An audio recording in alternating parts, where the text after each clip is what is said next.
So tell me about your happiness levels between each one. Okay, I'm gonna give you like a grading system in my head for number of employees. Like 2 to 10 employees, I was like a C. I didn't really, I could write code, but no one wanted it. Like, you don't add a lot of value at that phase. 10 to 100, I was like an A. I felt like I knew what I was doing. I had been in, scale ups before. 100 to 1,000, maybe A minus. Like, I kind of felt like I knew what I was doing. 1,000 to 10,000. I didn't enjoy the secret of life is enjoying the passage of time. I wasn't really enjoying the passage of time. It was I was just working on a lot of stuff I wasn't that interested in. So yeah, so it depended on where I was in the history of HubSpot. Like I had sort of CEO market fit between 10 and 1,000. That's like you're putting 100 to 1,000 in the same category. That's kind of astounding to me. That doesn't seem like those should be in the same category. So you enjoyed that whole range equally. Yeah, I worked my first job out of school. I was the first BDR at a company called PTC. It's a CAD software company. And I joined, it was like 3 million in revenue. And when I left, it was billions in revenue. So I sort of saw that journey and I was part of that machine. And so, I took a lot of that and brought it with me into HubSpot. And I just felt like I knew what I was doing in there and I was working on things I really enjoyed. There's a lot that changes between 100 and 1,000. I just sort of remember being quite motivated and happy with my day-to-day in there. Very little wary in that phase about what the Nom and Gov committee of the board thought. Very little interaction with our compliance and legal folks, things like that. Mostly just working on, are the employees productive and happy? Are the customers productive and happy? Like really focused on that. And I like that type of work. Can you go, okay, so your categories were 2 to 10, 10 to 100, 100 to 1,000, and then 1,000 to 10,000. What about how hard you were working, like in terms of hours? Yeah, people talk about 996. That was at least that for both Dharmesh and I. We were pedals to the metal the entire time. And if we were working, we were thinking about working. It's not for the faint of heart. Like if you look at my life, it's kind of interesting. Like I'm 58. In the years I should have gotten married and had a bunch of kids, I had HubSpot. I'm still single. And yeah, you're kind of married to your company and you're full on. Like the 996 thing, it's at least that for the founders. And I work with a lot of founders today. That's a minimum for the founders, I would say these days. And you guys said something on a tweet that I thought you said it, that I thought was kind of interesting. Like when you're a founder, like 90% of the time stuff's broken and you're dealing with problems and things kind of suck. I'm angry most of the time. I'm angry most of the time. 10% of the time it's like, we got this. We got it. Everything's going our way. The winds at our back. But it's pretty rare. Like you live your day looking at your Slack and your inbox and your text, and it's mostly bad news in there. Well, so tell me, once a company gets to 100 or 1,000 employees or 10,000 employees, does that emotion go away? Same. It's the same ratio. It's still mostly a shit sandwich in your inbox. Do you feel existential threat? Like my business, we have plenty of money and very profitable, whatever. But for some reason, I still feel like an existential threat all the time. Where it's like, if we don't do this well, we're going out of business. Constantly. We were constantly like, Salesforce is going to crush us tomorrow. Did you see their announcement? We're dead.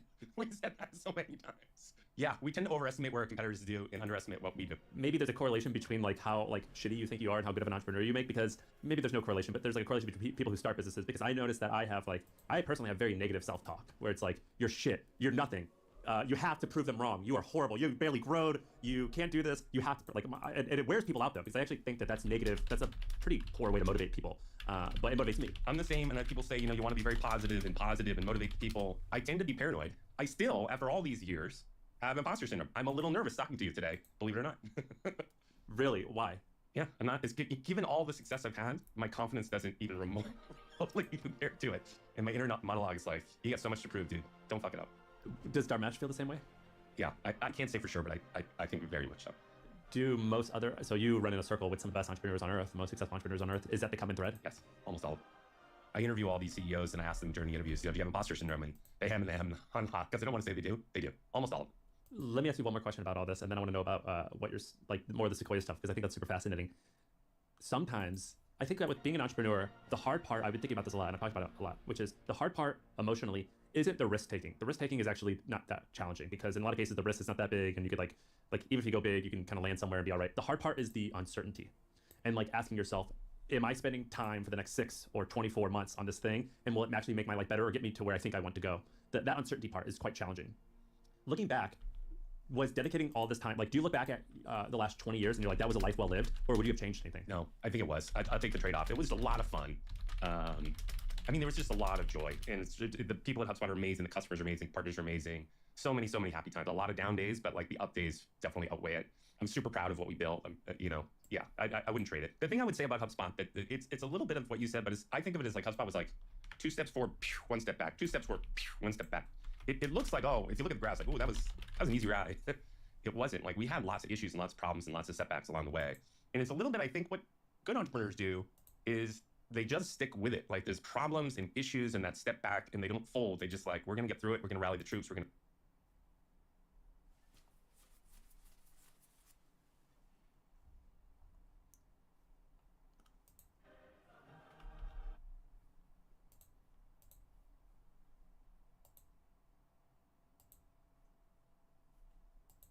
going to figure out, we're going to learn from that.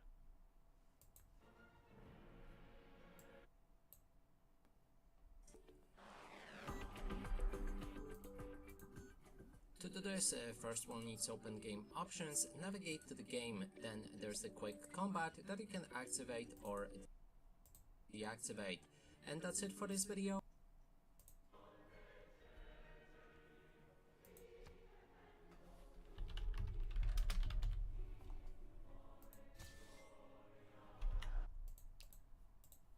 Mistakes and go for it. Almost all the step backs were self-inflicted.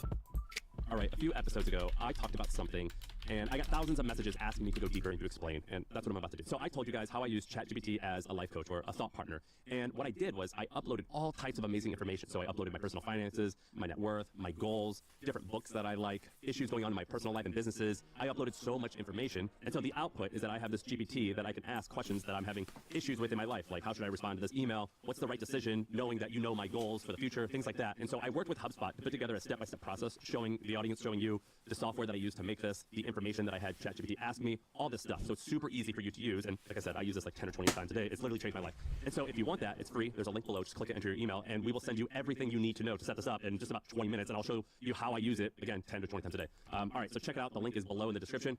Back to the episode. What would you have done differently to not make that mistake?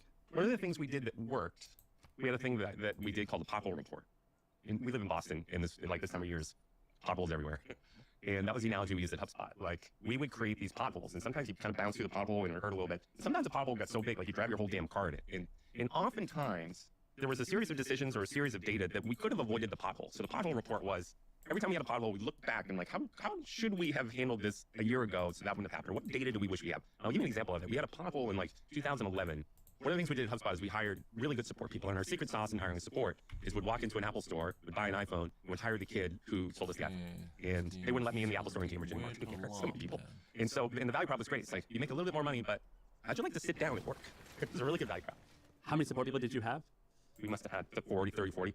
And then what we would do is we use that support group to promote into CSMs, into sales, into products. So we fed the whole company really these Apple store people that were terrific.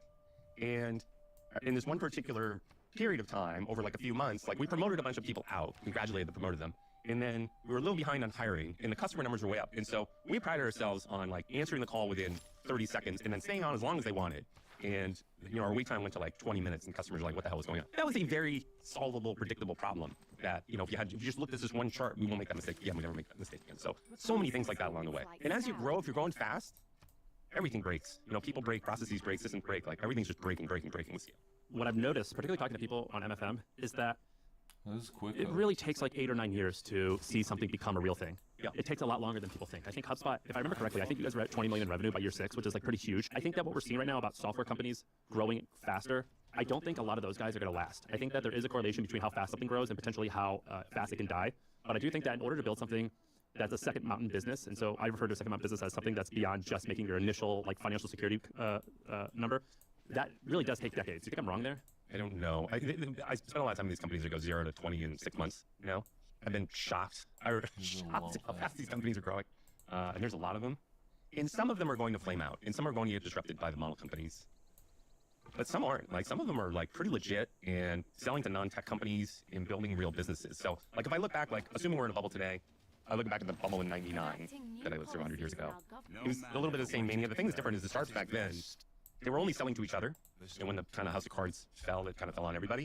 And they didn't really have much growth and much revenue. That's what's different about today. Like, and I think the difference is the products are different. Like, you think about SaaS or you think about mobile. Like, SaaS kind of started in the Salesforce started in 2009, HubSpot, whatever. In a 10-year period, a whole bunch of companies were started. Not much happened after that 10-year period, and not much came out that was like, oh my God, that is amazing. The customers were blown away that they could grow that fast. The platforms were sort of set.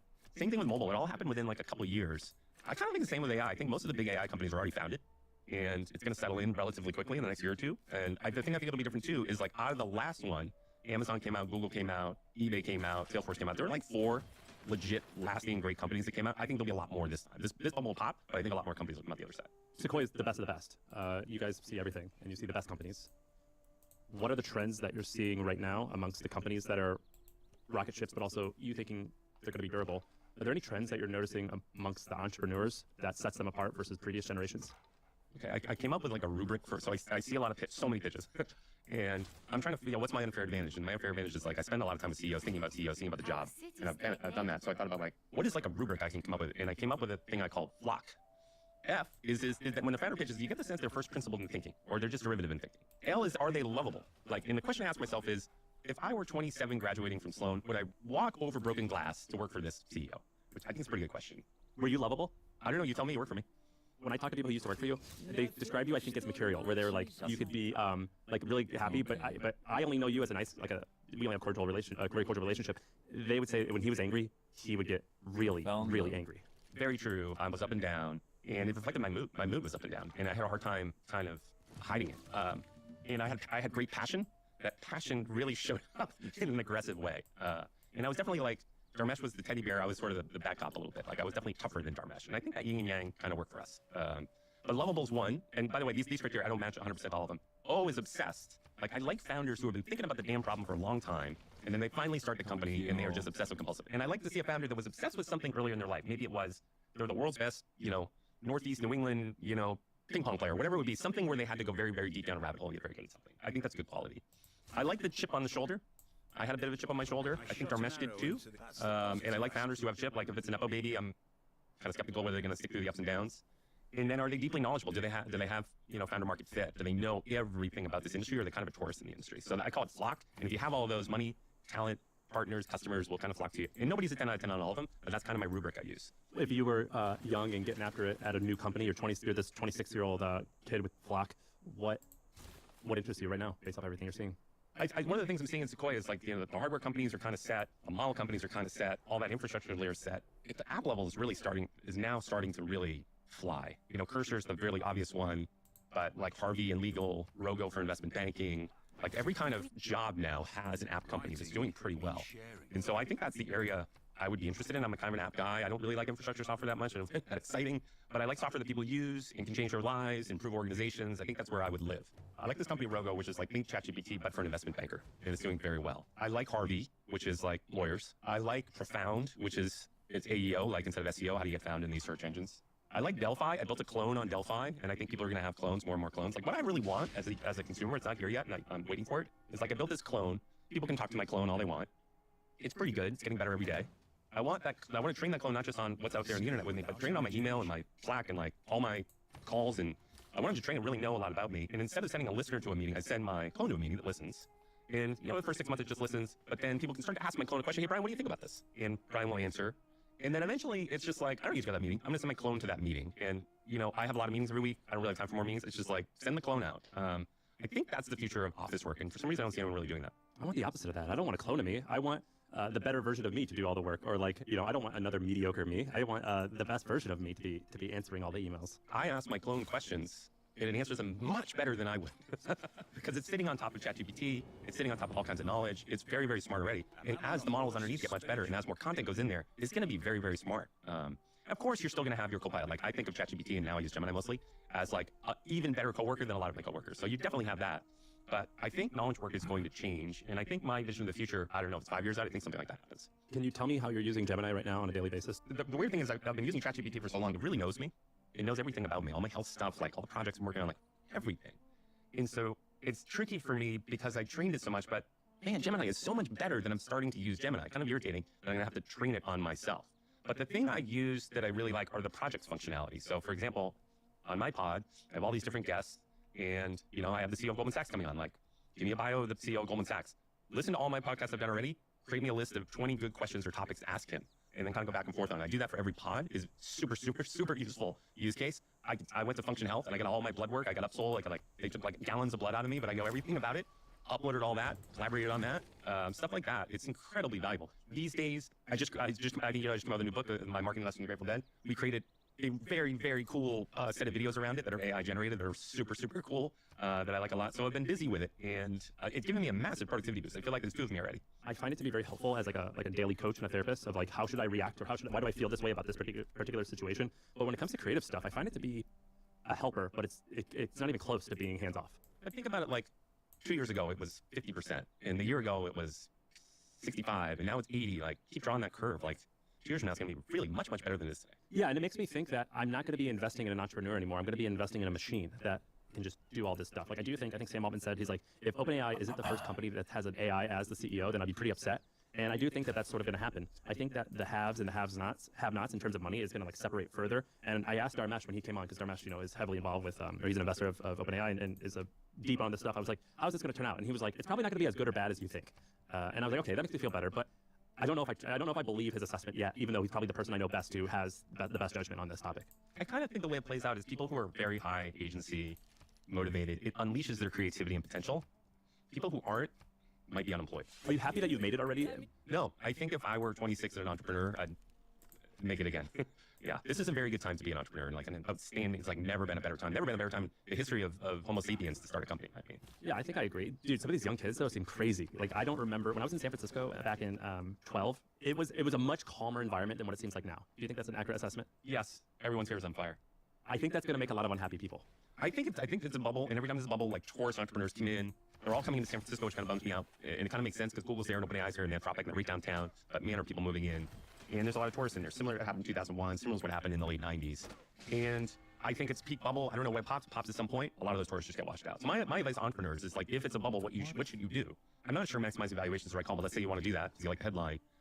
Almost every entrepreneur, even starting at Series A, is taking money off the table. They're selling some of their own shares, which is way earlier than it used to happen, and selling a lot. What's the definition of a lot? You know, a typical, if the Series B company is ripping, they're taking off $5-10 million. And then I would just raise more. Like you look at 2001, lots of good companies raised, and then it crashed, and like not many companies made it out of that valley of debt. I think you should raise a lot so you can kind of make it through. Like, AI is going to go like this, and then go down and keep going. Another profile of entrepreneur I see a lot of, that I hadn't seen before. I call them like a 5-tool CEO, where they can code, they have taste, they can sell, they can fundraise, they can recruit. They're like the kind of perfect entrepreneur. So like Brett Taylor is one of those. There's a bunch of them out there. The Rogo CEO I just mentioned, the Delphi CEO. That's kind of a new breed we never saw. Like before, you saw a lot of Dharmesh in me, like the extrovert and the introvert, like the yin and the yang. Now I see a lot more of these like superheroes showing up. I don't understand. Like I've met some of these guys, and this guy Brett Taylor in particular. I don't know him, but I would love to have him on. Like when I hear someone like him talk, I just think, how on earth can one person be so smart and so good at so many different things? I totally agree. I totally agree with you. whenever I see Shaq and like like a 5'10" lady or a 5'4" lady, I'm like, how are these both humans? Yeah, that's what I feel about when I hear Brett Taylor talking to me. I'm like, how are we like made up of mostly the same stuff? Yeah, and there's a bunch of the early stage CEOs are like that. They're charismatic, they can sell, they can recruit, they can pitch, man, they can code, and they have taste. Like it's an impressive new breed that's showing up. I just got done reading this like sales book on how to run a sales team, and the intro was talking about how it was your HubSpot's first head of sales. Mark. Yeah, and then I read another one, and it was like I was HubSpot's first SEO person, and there's like 4 more like that. And it seems like your first 50 employees are now like pretty big ballers doing their own thing or are experts, and people look up to them. What do you think made you so good at recruiting, and how did you do it? I think in the early, we were very first principled. So we were like, marketing is totally broken. Outbound's dead. No one's listening to any of these ads or any of these cold calls or any emails. You have to do inbound. And so we had a contrarian view. Most people thought we were wrong, but enough people thought we were right.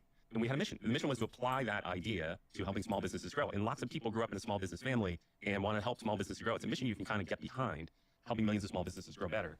I think that helped. Early, we just sucked out of MIT. Like we were 2 Sloanies that started the company. So like our first 10 employees, 8 of the first 10 were classmates of ours. We sucked over. That helped. Mark Robert was our TA, actually, the guy who wrote that book you were talking about. And then we worked on culture. We had a unique culture. We thought of our product as like, you got to make a unique product relative to competition. You got to make a quality product. If you do that, it pulls customers in. Our culture, like you need to make a unique culture and you need to make a high quality culture. And if you do that, you pull and retain employees. So we were kind of first principles along a few different lenses. We also kind of zigged when the world was zagging. The world said, you got to go to enterprise. That's where all the money is. We said, no.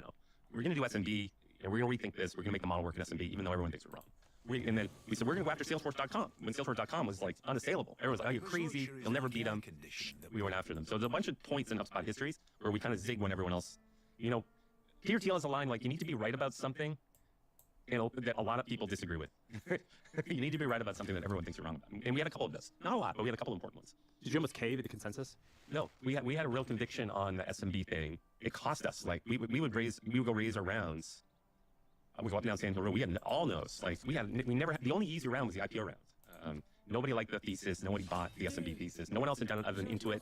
And we were convicted of it. I think part of the reason we were convicted is both of us had spent our whole lives previously selling to enterprise CIOs. And it's kind of soul-crushing work selling to enterprise CIOs.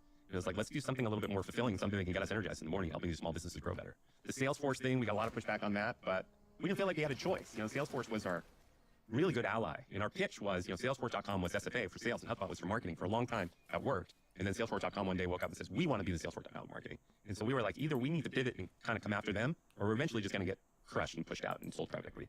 I'm trying to become a better CEO, and I know that you guide a lot of CEOs at Sequoia. What did you do at HubSpot that you think, as a CEO, that you think was wrong and you advise people to avoid, or attributes to change of themselves? One of the things that I think really worked that's actually underrated is Paul Graham's founder mode article. And I remember reading that article and thinking, that was what I did early. Those were my instincts. And I kind of get talked out of a lot of it over time. And the guy who I think has it right is like, back in my day it was Jack Welch, now it's Jensen Huang. And Jensen does this, got 60 direct reports. He's tough like I was, and he gives public and private feedback. He doesn't give private feedback, all the feedback, positive, negatives, and then he doesn't do one-on-ones. And like I did all of that early in HubSpot and sort of got talked out of them. Like, no, Brian, a mature CEO does a one-on-one with each manager every week. No, Brian, you need a staff meeting with just your direct reports. You should only have 9 direct reports. No, Brian, you should praise publicly and criticize privately. So as time went on, I got worn down on that stuff. And then I watch what Jensen's doing today and I read the founder mode stuff. And like, I should have stuck with my convictions on some of that stuff. I regret I got more manager mode-y as time went on. I regret that. Of the manager mode stuff, what do you think actually works? I mean, we got our shit together on planning. Like we were very shoot from the hip for many, many years. And we got a really good planning process down, which is very manager mode-y. We did bring in some execs from the outside that were very, very good and really up-leveled us. We probably did too much of that. And I think a mistake a lot of founders make is they go and hire that whatever CMO from Microsoft, whatever.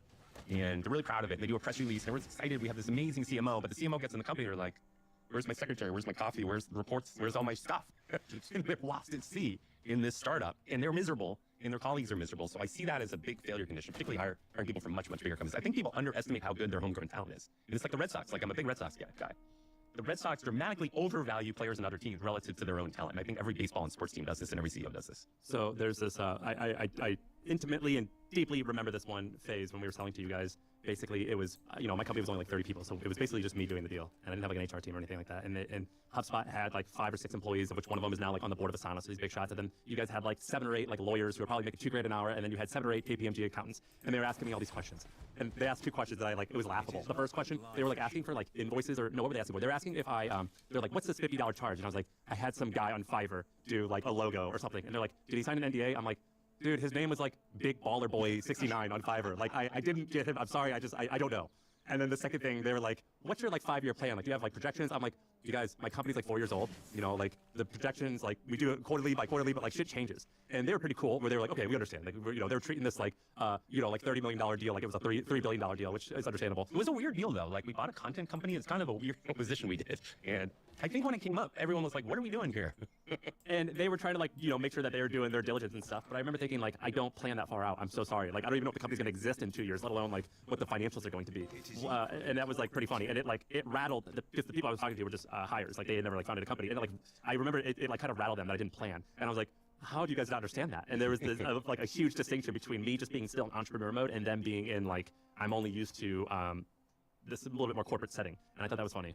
I think people get too corporate too early. I think startups have nothing to lose. Nothing. There's literally no assets, no revenue, nothing to lose. And as they get bigger, they have more to lose. And the lawyers get more involved because they want to, cross the T's and dot the I's. I think startups, they grow up too fast. The lawyers get too much power too fast. And I think people think, okay, we hit $1 billion in market cap. We have a lot to lose. Or I think the mindset should be like, how do we get to 100 billion? And how do we continue that risk-seeking appetite? The other thing that gets messed up in these scale-ups, most companies break at 150 employees, and that's Dunbar's number, and all kinds of shit goes wrong there. The director layer shows up, so there's like one more layer between the CEO and the customer. It kind of messes stuff up. The people joining are a little more mercenary and a little less missionary, which changes things quite a bit. Your whole value prop you're giving to an employee, you're attracting someone who's sort of risk-averse at 150 versus 50 being someone who's really risk-seeking. And that just bleeds into the whole company. And at certain points, it's like only the founders are the people who are risk-seeking.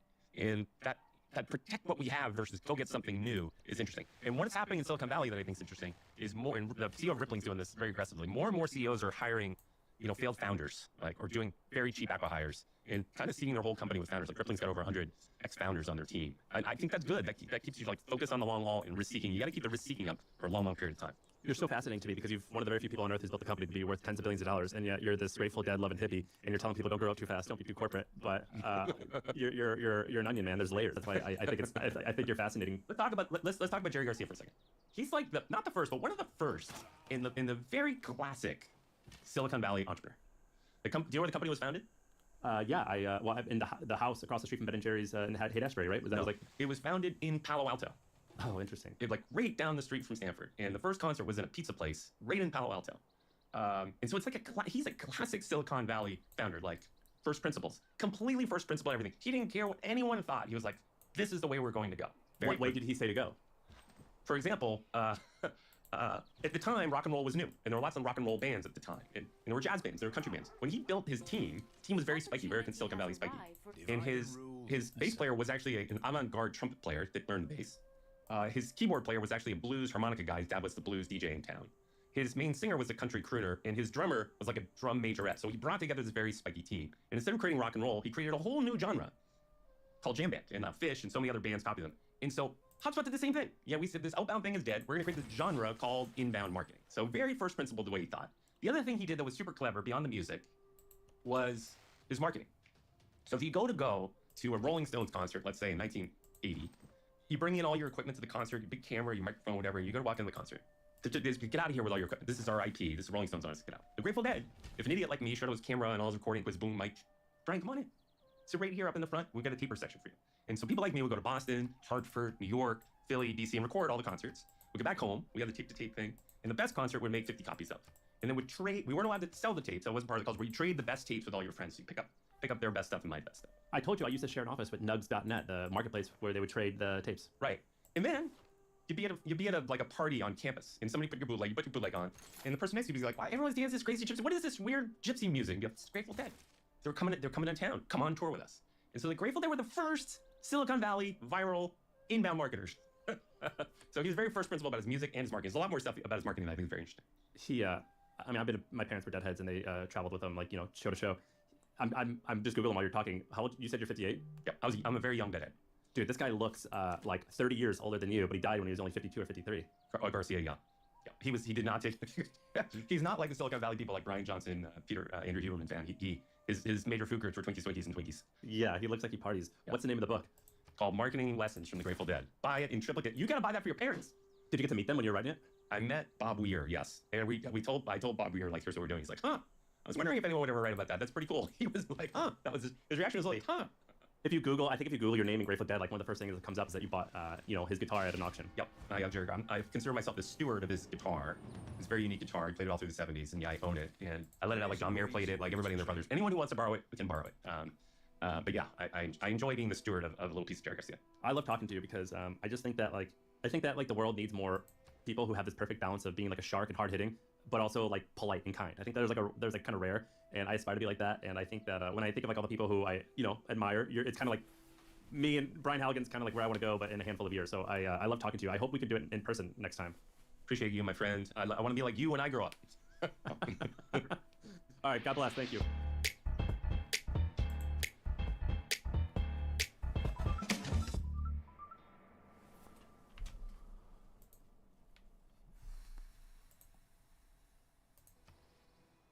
You really only need one great trade to be a top 1% investor. The most inherently ground truth thing of investing, the most important thing, the thing that matters more than anything.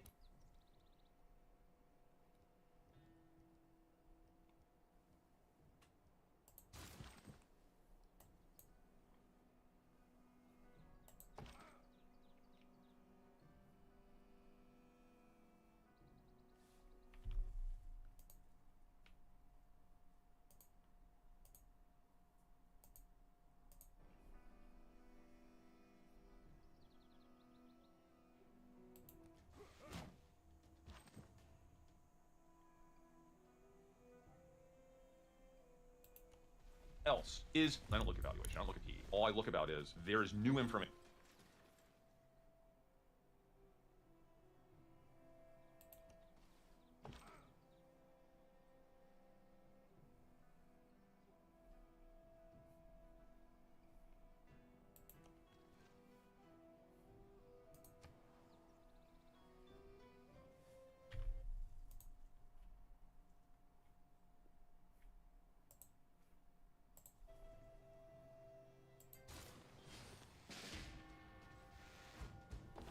My liege, we have an envoy at our disposal.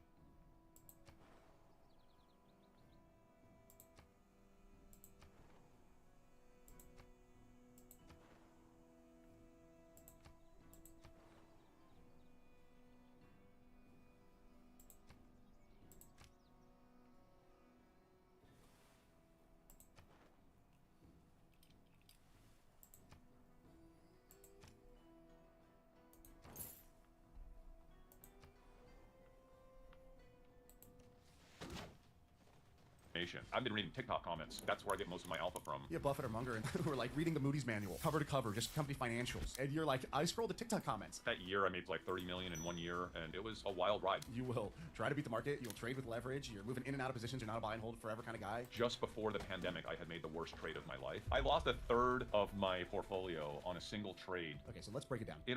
This is where the biggest mistake I ever made was. You break all the rules of investing.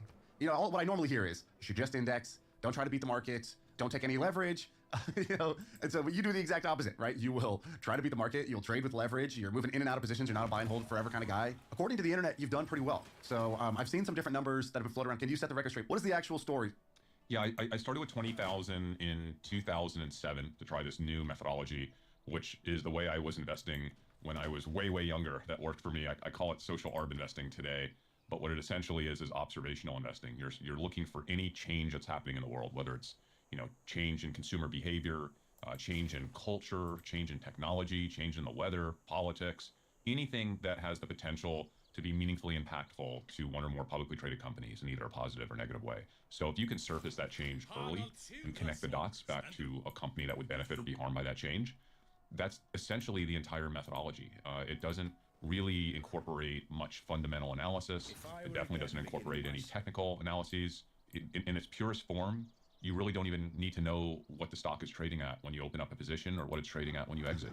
So like ideally you'd be completely blind to stock price, completely blind to everything other than the extent to which other investors were aware of that one thing that you surfaced that you feel would ultimately be impactful to that company. And you know, you enter your position at the point of information asymmetry, right? When you know that thing and very few others do, and you exit the position at the point of information parity when other investors start to learn about that thing that you uncovered first. And it sounds so simple, and it really is, but there are nuances to it. And like everything else, to be great at it, it takes time and a little effort and some regimented processes that you have to go through. Like, is the information that you found actually meaningful? Is it a needle mover for that sector or for that company? You know, is the information you found really off radar? Or do institutional and retail investors, are they already accounting for it? And are there any other things that are happening at that moment of time or within the window of that trade that are equal to more important than that piece of information that you're trading, right? So there is a process there. Of course, yes. And I want to go through a bunch of examples of it. So you take this idea of observational investing, of arbitraging information, without being, you know, a guy who grew up on, you know, you weren't working on Wall Street, you didn't have an MBA, you didn't have what would be like, you know, some 20 years of experience doing this. The story is you take 20 grand, you start doing this type of investing, and you run it up. It works pretty well for you. It's successful. I don't know the exact numbers, but I've seen something like 60 million, 70 million, 80 million is how you've grown that portfolio starting at 20,000. Is that right, by the way? Because I mean, that sounds, in some sense, too good to be true. Yeah, it certainly is. It does sound too good to be true. It is accurate. I don't know the exact number, 70 or 80 million dollars of returns from the 20K, but I've been audited over the past 17 years. I'll be re-audited at the end of this year, and I'll fall somewhere around 75% annualized returns total portfolio over the 17 or I think it might be 18-year period now since 2007. Hey, let's take a quick break because the team at HubSpot put together something pretty cool. You know, in this episode, Chris is talking about the way he knows how to make money. Identifying these trends, scouting the TikTok comments, making these big leverage bets. That's great for him. It is amazing. Some people will like that. I personally don't know how to make money that way. I wouldn't do it. But I've talked before about the way that I know how to make money, about how to build a money-making skill, about how to leverage your time and energy. And the team at HubSpot actually went through the video where I explained all that and turned it into a free downloadable cheat sheet on my 4 rules of how to make money. Now, this is not, you know, give rich quick advice. It's just core principles, foundational principles about building wealth. Things that I wish I knew when I was, you know, just getting started. And so if you want to download it, it's in the description below. It's totally free. You can go get it. Thanks to the folks at HubSpot for doing the research, making this document, and making it available to all you guys. All right, back to this episode. Okay, so let's break it down. So you said I started doing this as a kid. You guys, I went to the type of investing I was doing as a kid. I had read your book, Laughing at Wall Street, and you talked about like basically kind of like starting with like, you know, garage sailing and you know, very simple stuff when you were kids, noticing things, talking to your brother, talking to your dad. Hey, could this mean this? And taking, you know, learning lessons with very small bankroll, you know, $100 type of deal. So could you just take us like early days? Where did you kind of have this sort of aha moment that this style of investing can work? Yeah, you know, I was an entrepreneurial kid. I was really interested in making money before that was a cool thing to do. You know, the new generation now, all these kids are traders. They're trading crypto. I mean, it's like every kid now is like I was back in the, you know, 80s. And by the way, that makes sense now because if you're a kid, you're on YouTube, you're on TikTok, you'll see things. But why did you have that itch? What made you want to get on that hustle? Who did you see? I don't know what made me so laser focused on grinding at age 12, 13, but the way that I was going about it was not investing, it was arbitrage and garage sale and estate sale merchandise. I would take, buses around the city on Thursday and Friday mornings and Saturday mornings before I could drive. Sometimes I'd take 3 or 4 buses before school to the one estate sale that I had seen in the paper the night before that, based on my analyses, I thought was most likely to have mispriced merchandise. And the thesis there is that most of these estate sales at the time were run by older women who really had a great knack for pricing silver and pricing other, types of things that they knew about and cared about, but they were really, really bad at identifying value in male-oriented items, like whether it was old trains, old watches, anything that tended to be male. Pre-eBay, right? So you can't just go look up every item quickly and know the current live market price for it. Yeah, it was pre-eBay, exactly. So I would show up at 5:36 in the morning, and the goal is if you pick the right sale and you're first in line and you know exactly what you're looking for, you got a good shot at buying something that is mispriced. And I did that for years. I just happened to go to the same 7-Eleven every morning and get a bottle of Snapple lemon flavored iced tea, which was like the hot company at the time. It was the hot drink at the time. Yeah, Snapple used to be huge. Yeah, and one morning I went to the 7-Eleven and they had like 1/4 of the door space dedicated to Snapple. They had brought in a couple other brands of iced tea. I don't even recall what it was. Maybe it was Arizona iced tea and a couple others. The clerk told me that that's the way it was going to be from that point forward, due to this new competition coming in. And sure enough, I talked to my older brother. I shared the observation with him. He was a stockbroker. I asked, can I make money off of this? This has got to be bad for Snapple, right? I mean, it's such a hot company. Sure enough, a few weeks later, they had announced earnings. He taught me how to short Snapple with put options. I did it through his account. I was too young to have a brokerage account. I think I gave him $300, which is most of the money I had at the time from garage selling. And he tripled the money in the course of about a month because Snapple, for the first time in its history, had reported bad earnings due to inventory building up due to retailers like 7-Eleven giving them less door space. So it was just something that I had noticed as a kid. And you have to ask yourself, like, that's crazy because, professionals on Wall Street, they could have easily have seen the same thing that I saw, but they were so distracted by so many other things, macroeconomics, noise, government, their jobs, just herd mentality, that they didn't see something very simple that was right in front of their face. So, if I did that as a, young teenager, that really means something. Now, of course, I didn't realize what I did at the time, how special it was, because you would never believe that you as a kid are better than, all of Wall Street. So I got really into stocks and investing after that, but I did it in the conventional sense. I read all the books, and I mean all the books, technical trading, fundamental, and I just tried every type of investing method. And of course, basically nothing worked. So I was just like everybody else. But later on in my life, when I was in my 20s and I had a job and I wasn't making as much money as I wanted to make, or I felt that I needed to make to have the life that I wanted, I got back into investing, and that was really most aggressively in 2007. And I said, why don't I try this kind of observational approach that I did a little bit of as a kid? And I recalled that one approach. And at the time it was similar. What I did as a kid was reflective of what Peter Lynch was doing. Though Peter Lynch, utilized observational investing as just part of his methodology. He also did a lot of fundamental analysis. So let's break it down. So there's major schools of thought around investing, right?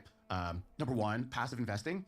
Don't try to beat the market, just be in the index, or even worse, mutual fund, and you go as the American economy goes. Right, that's one school of thought. Then there's, I think I could do better than indexing, and there's technical analysis, which is, some cross between, I don't know, horoscopes and fantasy football or something.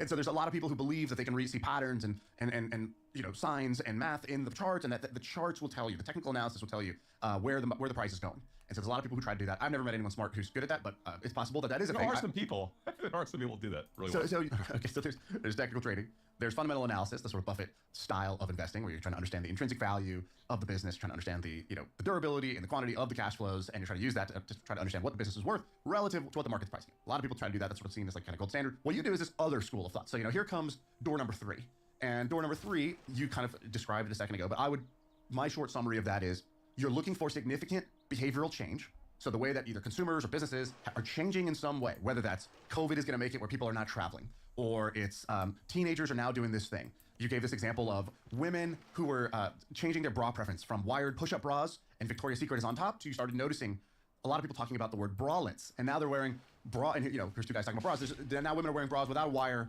or a no bra movement, and hey, that's probably going to affect the #1 bra player, Victoria's Secret, who's not even carrying bralettes at the time. So you're looking for some behavioral change somewhere. Let's not restrict it to behavioral change. Let's say any change. It could be a hailstorm, okay, that positively impacts a publicly traded roofing company. It could be in anything that's happening in the world that is change oriented, that is not discovered or known by the investing Correct. So not sort of consensus, not quote unquote priced in. And so let's go through a couple of examples. So what are your favorite examples of these that you found in your life? Take me through a couple of your greatest hits. I mean, there's maybe north of 80 to 90 I know over the past 18 years. You know, there have been a handful that didn't work out. We can talk about those too, but for the most part, almost every one of them has worked out. I know that's really hard to believe. I know it's like exceptionally difficult to believe. The one I just mentioned that popped in my head is actually one of my favorites. I would track every spring. I would simply go and track the number of people that were searching for the words roof damage or roof repair. It's a free data source. Anyone could leverage Google Trends. And what's fascinating about this is when there is a hailstorm, people will immediately start Googling roof repair the day after that hailstorm hits. Now, at the time, there was a publicly traded company called Beacon Roofing, and they're one of the largest roofing companies in North America.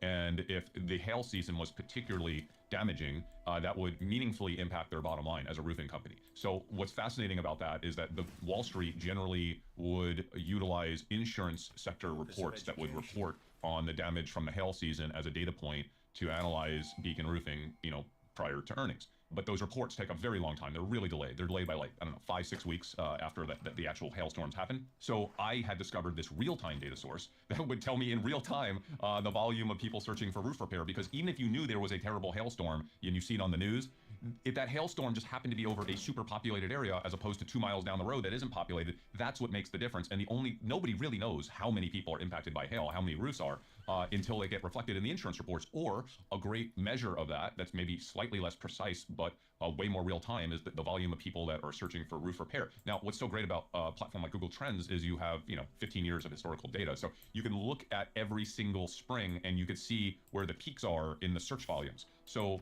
there was one hail season in particular that the peaks were nearly triple anything I had ever seen before in years past. So I went in on a very large, very levered call long position on Beacon Roofing. And yeah, I mean, that would be considered like a greatest hit. My understanding is the same thing you did in the garage sales, where you said, look, most of these garage and estate sales were run by older women. They knew the price of jewelry really well. You're not going to get too much of a deal there, but they may not know what their kind of husband or their son's baseball card collection is worth. Specifically, this one 1996 Topps rookie card, Kobe Bryant, whatever. So you find the value there. My understanding is you applied the same principle to Wall Street. You said, well, most of the guys who are on Wall Street, you got people who work in finance, are guys, white guys who live in New York, who are of a certain age. And then you started saying, well, instead of, I'll use the garage sale principle again. If they know a lot about certain types of things, where are their blind spots? Is that right? Is that how you thought about it? So that's how you identify like the lowest hanging fruit or the highest probability of finding the most opportunity, especially early on. I would say the vast majority of my big wins were around, changes in consumer behavior and culture that were primarily female oriented or youth oriented, or to some demographic that wasn't older, white, northeastern, geographically located investors. So, it could be something like, I talk a lot about the moment that Jeffree Star, who's a beauty influencer, made a single video about this drugstore cosmetics product made by e.l.f. Cosmetics that was just as good as a $60 product. It was called the e.l.f. Primer Putty. That was an old trade now, but that was back when e.l.f. was trading at like $7 a share before it blew up to $170 a share, right? But just seeing a single YouTube video and then realizing that, wow, it has 10 million views and this is a company that nobody cares about, and all of a sudden the most influential content creator in the world for beauty is saying that it's just as good as one of the best products in the world. I went down to, I think it was CVS, or actually I think it was Walgreens by my apartment, and just stood there all day and watched moms coming in with their kids and buying out all the e.l.f. products, because all of a sudden, instantaneously, this drugstore brand that was just like at a price point of like $8 for any piece of makeup, right, became a cool brand because this one individual said it was. And so that was a game-changing moment that I witnessed via watching a YouTube video. And I actually called one of the analysts on Wall Street who was covering e.l.f. Cosmetics, because part of my methodology is not just to discover things early, but you have to assess the degree to which other investors might already be aware of that information in order to gain conviction that you truly found some information asymmetry in the market. So I called this analyst and I said, what do you think about the Jeffree Star video on e.l.f.? Has that impacted the way that you're analyzing e.l.f. this quarter? And the analyst said, who's Jeffree Star? And at that moment, I knew everything I needed to know about that trade, right? And listen, it makes sense. These guys are not watching, YouTube videos of beauty influencers, right? But that's all that I do. I spend, people don't believe me, but I spend on average 3 to 4 hours a night, late night, basically reading through, these days, the last 6-7 years, TikTok comments, right? So like that's where I get most of my alpha from recently is people, because that's just happens to be the place where people express themselves most freely across the largest number of topics. And that'll get you laughed out of the room with quote unquote serious investors, right? Like, you have Buffett or Munger and these guys who are like reading the Moody's manual, cover to cover, just company financials. And that's where they're looking for an opportunity. And you're like, I scroll the TikTok comments, and that's why I'm compounding 75% a year for 20 years. Okay, so here's what you have to determine as an investor, because we can't all be Warren Buffett, right? So like who do you want to compete with? I always say it's really not important for you to be smart, but it's important for you to figure out how to be smart in a totally different way than others. So do you want to go and compete with the top mathematicians in the world as a technical trader? Do you want to compete with just droves and droves of Wharton and Harvard grads who are doing financial analysis? Can you do that analysis a little bit better than them? Yeah, maybe you can. Maybe you're that type of a person. But let's be honest, most of us, I'll even say 99% of us, probably don't fit into one of those two camps. So how could the rest of us get an edge on Wall Street? How could the 99% figure out a way to outperform others in the market? Like, what could we do that others aren't doing? And you have to think differently. So you have to look for edge in a place where your competition, and your competition being conventional, institutional, and retail investors, are not willing to go. And the one thing about institutional Wall Street is they like correlated data, they like certainty, they like proof in historic correlations. So the data that I am trading is conversational data, because Wall Street primarily uses transactional data. So they'll use credit card receipts that they spend millions of dollars for, and then they synthesize all this transaction data so that they can kind of figure out what's happening at that company before earnings. So a lot of times when we see stocks move a week or two before earnings, and we're like, who's doing that? Like, how do they know, right? Like, it's transactional data. Wall Street's been utilizing it for 15 years, more so today than they ever have. So like, how do we gain an edge on a hedge fund that's spending millions to tens of millions of dollars and has fleets of people analyzing credit card receipts? Well, what do you do before you buy something? You talk about buying it. So there's a billion people out there that are talking about their interest and what they want and what they did and what they plan to do tomorrow, every single day. If they see a video about a particular piece of apparel, you'll have 30,000 women commenting whether they plan to also buy that piece of apparel that they just saw a video on, right? And so you could actually measure the depth of interest in an infinite number of things, even before that's provable through sales, right? And so in my opinion, it's a superior way to discover alpha, a change in the world, although it's imperfect, because you have to do a lot of your own interpretation of what you're reading and what that actually means, because it's speech. And it's a lot of times the speech is nuanced, and the way that we speak about things is constantly evolving. So, if you're just a regular person that spends a lot of time in the real world and on social media, believe it or not, you're probably well qualified to make that assessment. Yeah. There's a great story. I don't know if you know the story of the trending tab on Twitter. It's actually it's an interesting story. So I met the guy who did it. He's running a company. His name's Abder. So my friend Abder was basically at the time had a group of basically data nerds, machine learning and data nerds, and they were trying to figure out. They're trying to do something very meaningful for the world. They're like, we would love to be able to do sentiment analysis. So trying to figure out how people feel about things. So do they feel positive about something or negative about something? And so he's like, oh, Twitter is this huge source of text traffic. So let me just try to use Twitter to understand sentiment about things. And he was trying to do it. It wasn't really working very well. And one day he's on a train and he's working on something, and he just sees that like his program he's writing is not spitting out sentiment analysis about things, but he's just spitting out like city names. And he's like, why are there like these city names or country names? Why are these country names just popping up out of the why is it being surfaced as signal? And what he realized was that the Olympics was going on, and they were basically like, the opening parade was happening, and each country that was being shown was getting mentioned a lot. And what he realized was that like, oh, if I just paid attention to the delta, so like if nobody's ever talking about whatever, Zimbabwe, and suddenly, it's not that a lot of people are talking about it, but way more than usual are talking about it, that's got to mean something. And so he created a standalone product that was basically just tell you, what are people talking about in a abnormal way on Twitter? And then Twitter ended up buying that and making it the trending product, which was actually like really, really important for Twitter to succeed, because they were able to differentiate from Facebook and others by being about like real time, what's going on in the world. How do you figure out what's interesting and new and fresh that's going on in the world? Well, you needed something like that was reading all the social signals. It sounds like you were kind of manually doing a similar thing when you're like, oh, I noticed a lot of people are, I've heard you talk about the example of slime. Hey, this slime trend is getting really big. Well, how do you make slime, right? If everyone's doing slime, if all the kids are doing slime, well, how do you make slime? You need Elmer's glue. And then you go and you figure out that, wow, people haven't really priced in that Elmer's is about to have like, a huge quarter or a huge earnings call. So me and my business partner, we actually created a platform called Ticker Tags in the mid-2010s with Twitter. and we had access to the Twitter Decahose, which is a 10% randomized sample of every tweet in real time. And we hand curated about 1.5 million word combinations that represented how people were speaking about every product, brand, basically anything that was connected to any publicly traded company or meaningful to any publicly traded company in any way.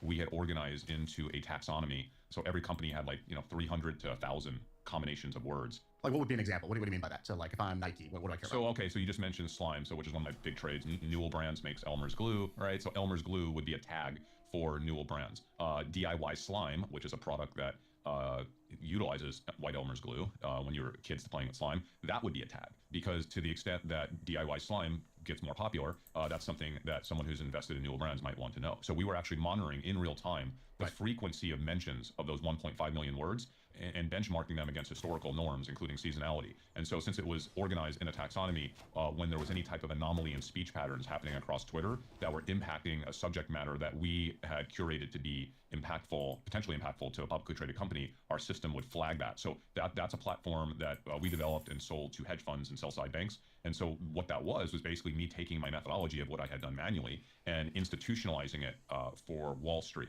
And at the time, people expressed their opinions on Twitter about everything that they were doing in life, the way that people currently no longer do on Twitter, but do on, in places like TikTok. Now, Twitter is mostly news-oriented or finance or tech-oriented, right? Political-oriented.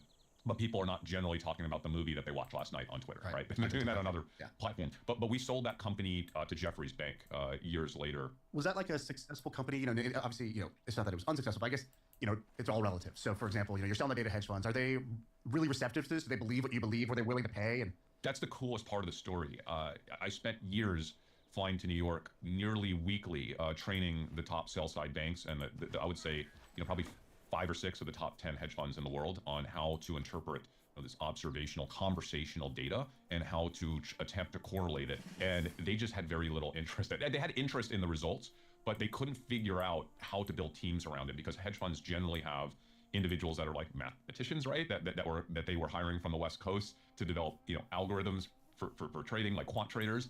And then they have very traditional fundamental analysts who are basically finance heads that would crunch numbers and kind of do fundamental analysis. They didn't really have 20-something-year-old females on staff who were really savvy interpreting conversational data coming off it and like, yes, this is a trend, this is not a trend, this is meaningful, it's not meaningful. So it was a whole, Wall Street, they do things kind of in the same way that they've always done things, right? And it's really difficult for them to stick their neck out and say, hey, we believe this thing matters, when there's no historical correlation between the speech pattern of that subject matter and the stock price or the earnings of that company. Because, like I said, speech patterns evolve, and that thing that they're talking about could be a new thing that was never meaningful before at that company. Sure. So that is unfortunate for Wall Street, but it's fortunate for retail investors, right? Because we now know, I guess I'm telling you right now, that this is still a data set that they're scared of. This is still a methodology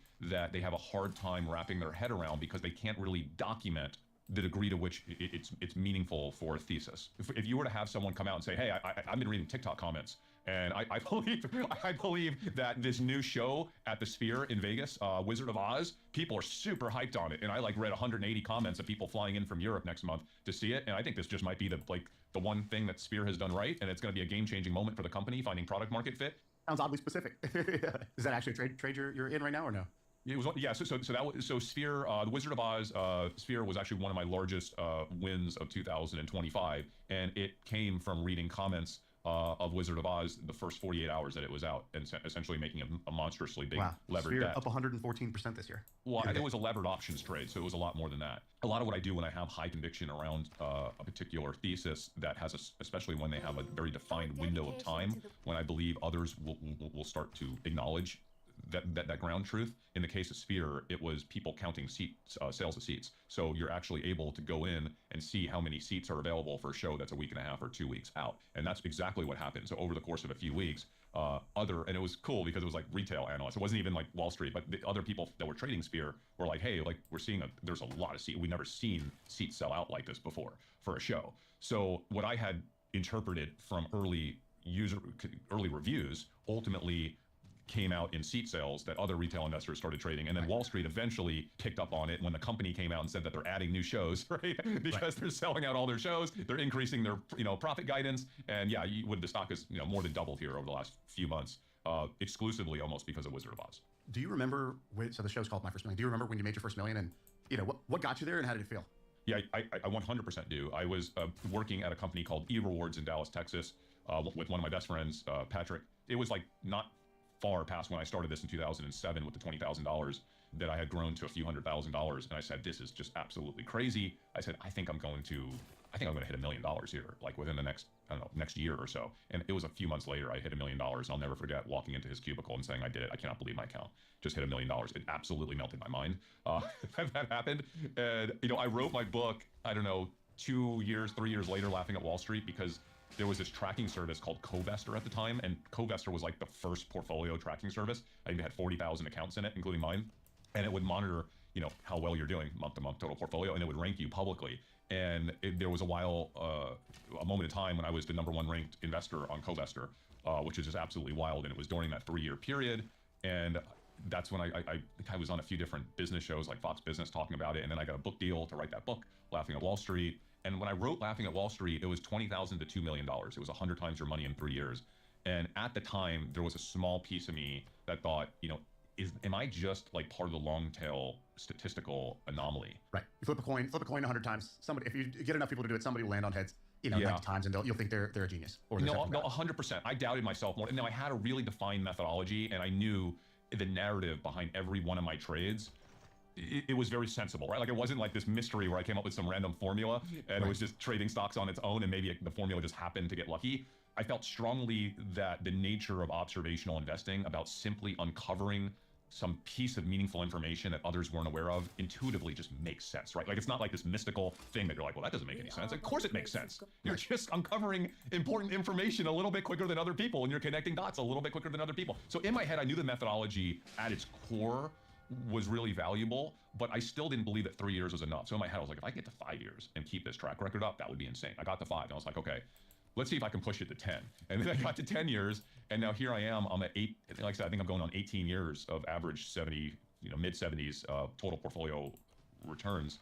And I truly believe I can hit 20. So like 20 is now the new number in my head. I want to go for 20 years, and all I have to do at this point is not mess it up, right? But at the same time, it's very hard generating returns that are that high. So let me ask you a couple mechanical questions. Do you take profits every year? Do you reinvest everything? What are you actually doing with sort of annual? Because you compounded that rate for a long time. The number's actually much bigger than 70 million. Yeah, it's almost $1 billion. So what's this is where the biggest mistake I ever made was that I'm now resolving for the most part. So I've been half of my life is trading public equities through observational investing, social art, conversational data, everything we're talking about. The other half of my life has been an entrepreneur, and I've had some success as an entrepreneur, and like a lot of entrepreneurs that have success, you start investing in other entrepreneurs. So I've been an early stage venture investor for 20 years. I'm actually invested in 160 early stage companies. And my performance investing in early stage companies is pretty much average. I'm on sync with just about any other average VC. I want to say maybe 10, 11, 12% annualized returns. So I have pulled out almost all of my gains every single year for the past 18 years. And have taken that money and invested it in the private market. And that has been really unfortunate for obvious reasons. It's unfortunate because the opportunity cost of my capital is so high, but I never even believed in myself that much on the public side that I could continue to do that. So I was never like, oh, well, I'm just going to keep doing 70-some-odd% average returns. That never really seemed feasible. I felt like I needed to make my home runs in the early stage VC world. And I finally came to terms a few years ago with the fact that that was a really bad decision. And it's taken me about 4 years to pull myself out of early stage, because when you're an early stage investor, and that big of an early stage investor, I mean, I was taking hundreds of meetings with founders annually, and it takes a long time to unwind yourself from that ecosystem. Yeah. So I forget who it was, maybe Peter Lynch. He had like don't cut your flowers to water your weeds, right? Like he talked about with individual stocks, right? Don't sell your winners to diversify back into like losers. But in a way, what you were doing was at an overall level, if you were performing at 70% in one asset, one strategy, and 10 or 11% in the other, but you were taking the profits out, that's a water your weeds sort of scenario. Yeah, and by the way, I love Peter Lynch, maybe more than any other investor, but I don't believe in any preset rule of investing like that. Like my methodology is very clean. you invest when you discover something that other people haven't discovered yet that will be meaningful to a trade, and you exit as soon as other people have figured that out. And that's it. That's literally the only thing. And if that stock goes up 100x or 200x, you don't sell it because it's up 200x. You sell it when other people find out the information that you're trading. So one of my most controversial trades over a year ago was Palantir, and I went all in, unbelievably levered in Palantir at $30 a share. And I was very public about it. I have a YouTube channel, Dumb Money Live, and we did a multitude of episodes on Palantir and this really strong thesis that we felt there was this kind of 12-month window where the whole world was going to discover these things about Palantir that were really misunderstood. And I had never gotten so much heat, a lot of it from Palantir investors going, "You're an idiot. We've been in this thing since $6. You're going to do this at $30 a share? Like, what are you talking about?" I'm like, well, I'm not trading the information you were trading at $6. What was the sort of two-line reason you were so bullish on Palantir at that stage? Well, because people didn't even understand what they did, right? They didn't understand the where they would actually sit in the stratosphere of the AI wave that was coming as a beneficiary of it. And Palantir was just starting to scrape the surface of this new product that they had with clients, and it was unstoppable, right? Like there was just we knew there would be this 12-month window when everything that Palantir had been working on for years, they finally had the case studies done with their first set of clients, and now they were just going to start to steamroll and add to clients. So they were just scratching the surface of their TAM, and the market didn't realize that. So what was interesting about Palantir is that they were so overvalued at the time based on fundamentals that people were like, there's no way you could be going in levered on Palantir at $30 a share with its valuation already so out of whack. And my response to that was the valuation is irrelevant to me. I don't look at valuation. I don't look at PE. I don't look at anything like that. All I look about is there is new information that's about to come online for Palantir that will bring in a whole new group of investors. And once people see this information, however they're valuing Palantir today based on the information that exists, this is new information that will be settled into the stock price. And that's exactly what happened. And Palantir went from 30 to 160, right, or whatever it went to. So 180, again, mechanical 190. question. You say, I went really big into this. I made a huge bet on this. What is that? And you're taking leverage, which can cut both ways, right? So obviously, leverage will increase your gains, but it'll quickly sink your portfolio if done incorrectly. How much are you actually? Let's say you have, I think you said something like $70 million portfolio. Let's say you have $70 million, and you get a lot of conviction about something. What are you actually betting at a high conviction bet at this stage? Are you putting 1%, 10%, 30%? Like, what are you putting out there? And then you're levering up, and then how do you manage that risk of that going south? Yeah, and by the way, just to be transparent, it's 70 million-ish of returns, right, of gains over that time, and those gains were taken and put into other things like private companies, right? So I'm not managing. That's not my public. So portfolio. 70, let's say that's gains. You got to pay taxes. A lot of your stuff sounds like it might be short term because it's almost exclusively. And then you're right? reinvesting that into your addiction in startups, and so a lot of it's going that way. But percentage-wise, when you have a high, what I call just a high conviction idea. I'm usually investing between 5 and 10% of my entire liquid portfolio into that idea via options. So if you're wrong, you just lose 5 to 10% of the portfolio. And a good example of where I did that and was wrong, like I think 2 or 3, maybe 3 weeks in a row, maybe 4 weeks in a row, and I lost like 30-40% of my portfolio, was during COVID, during the pandemic, when I was kind of tracking the virus coming out of China. I was using Google Translate on a lot of medical reports coming out of China to assess how big of a deal that virus was. And it became very clear to me that it was going to be a global pandemic. And, global pandemics only do one thing to financial markets, right? So I was essentially taking, I think, 10% of my portfolio and putting it into puts in the S&P casino stocks, Vegas casino stocks, and airlines every week. And the market wasn't moving down. Like the market just wasn't accepting COVID for what it was. And I got to a point where I was like 30 to 40% of my portfolio was gone. And I did it again the week after. And that week after was the first week the market cracked and it went down 2%. And then the next week is where it really hit. And that was one of the biggest trades of my life.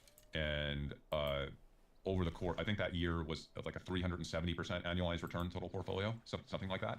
And it was partially because I had shorted the pandemic early on, even though it was a little too early to pay off. And then 2 days after it bottomed, I had a selection of, I think, 14 or 15 companies that should have never gone down at all. They should have only gone up as soon as we realized there was going to be a global pandemic, and everybody would be stuck living in their house for, working in their house for a year. So, companies ranging from Hewlett-Packard, where everybody would want to go buy printers for their house, to Peloton, because you can't go to the gym, you got to work out at your house now. Shopify, because, you're shopping online. Amazon, obviously. Campers World, because one of the things you can do, you can still go camping. Boat stocks. I bought a company out of Canada that nobody even had ever traded before that owned Schwinn bicycles, because, Schwinn had a run of the biggest bicycle sales in the history of the company. I think that company went up 8 or 9x over the course of 9 months. So, I had these 14, 15 companies. I was like, these companies should be doubling right now. And instead, they were all down like 30, 40, 50%, just because the whole market traded down. So I always knew that I was going to go levered long in these 15 companies, but I didn't want to do it until the market became less erratic and irrational. So once the markets finally started to normalize and come back up, I took all the gains from shorting the travel stocks and the market at large and just put them into levered positions in these 15 companies, which is obviously the trade of a lifetime.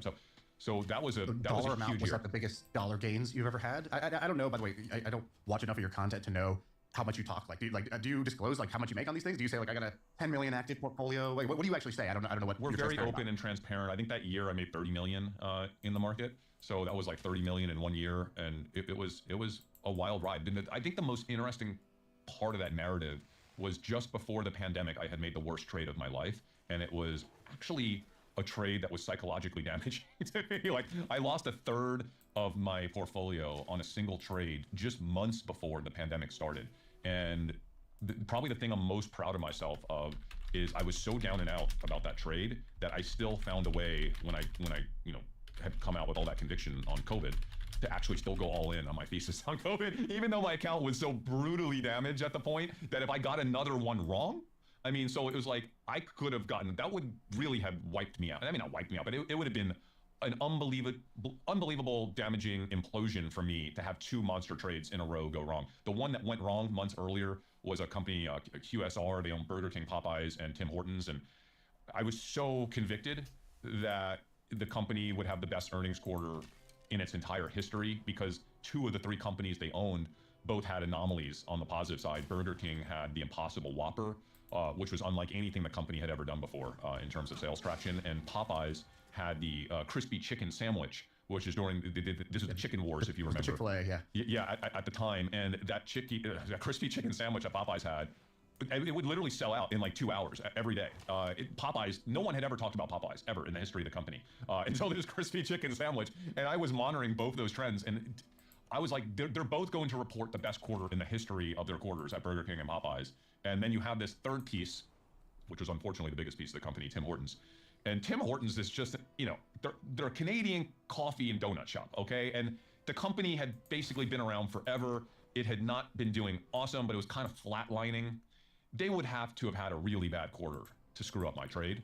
And it was just happened to be a really difficult company for me to extract information on through the methods that I use because it was Canadian and people just didn't talk about it that much, right? There was nothing happening there. So it was like, I saw zero reason why they should have this anomaly of a bad quarter, which is exactly what happened. They just happened to have like randomly one of the worst quarters ever, which statistically the chance of that happening were so low, and it crushed my trade. I lost all of my money on that trade, and it was like a full third of my portfolio. And the wildest piece about that, and this is where there's a lot of self-reflection, because I take a lot of pride in going in deep and doing really intense, comprehensive due diligence, where sometimes if I have a high conviction trade, I will put 60 plus hours of due diligence into the trade, where I like to joke that I'll uncover every piece of contextualized information on the company globally through every social media.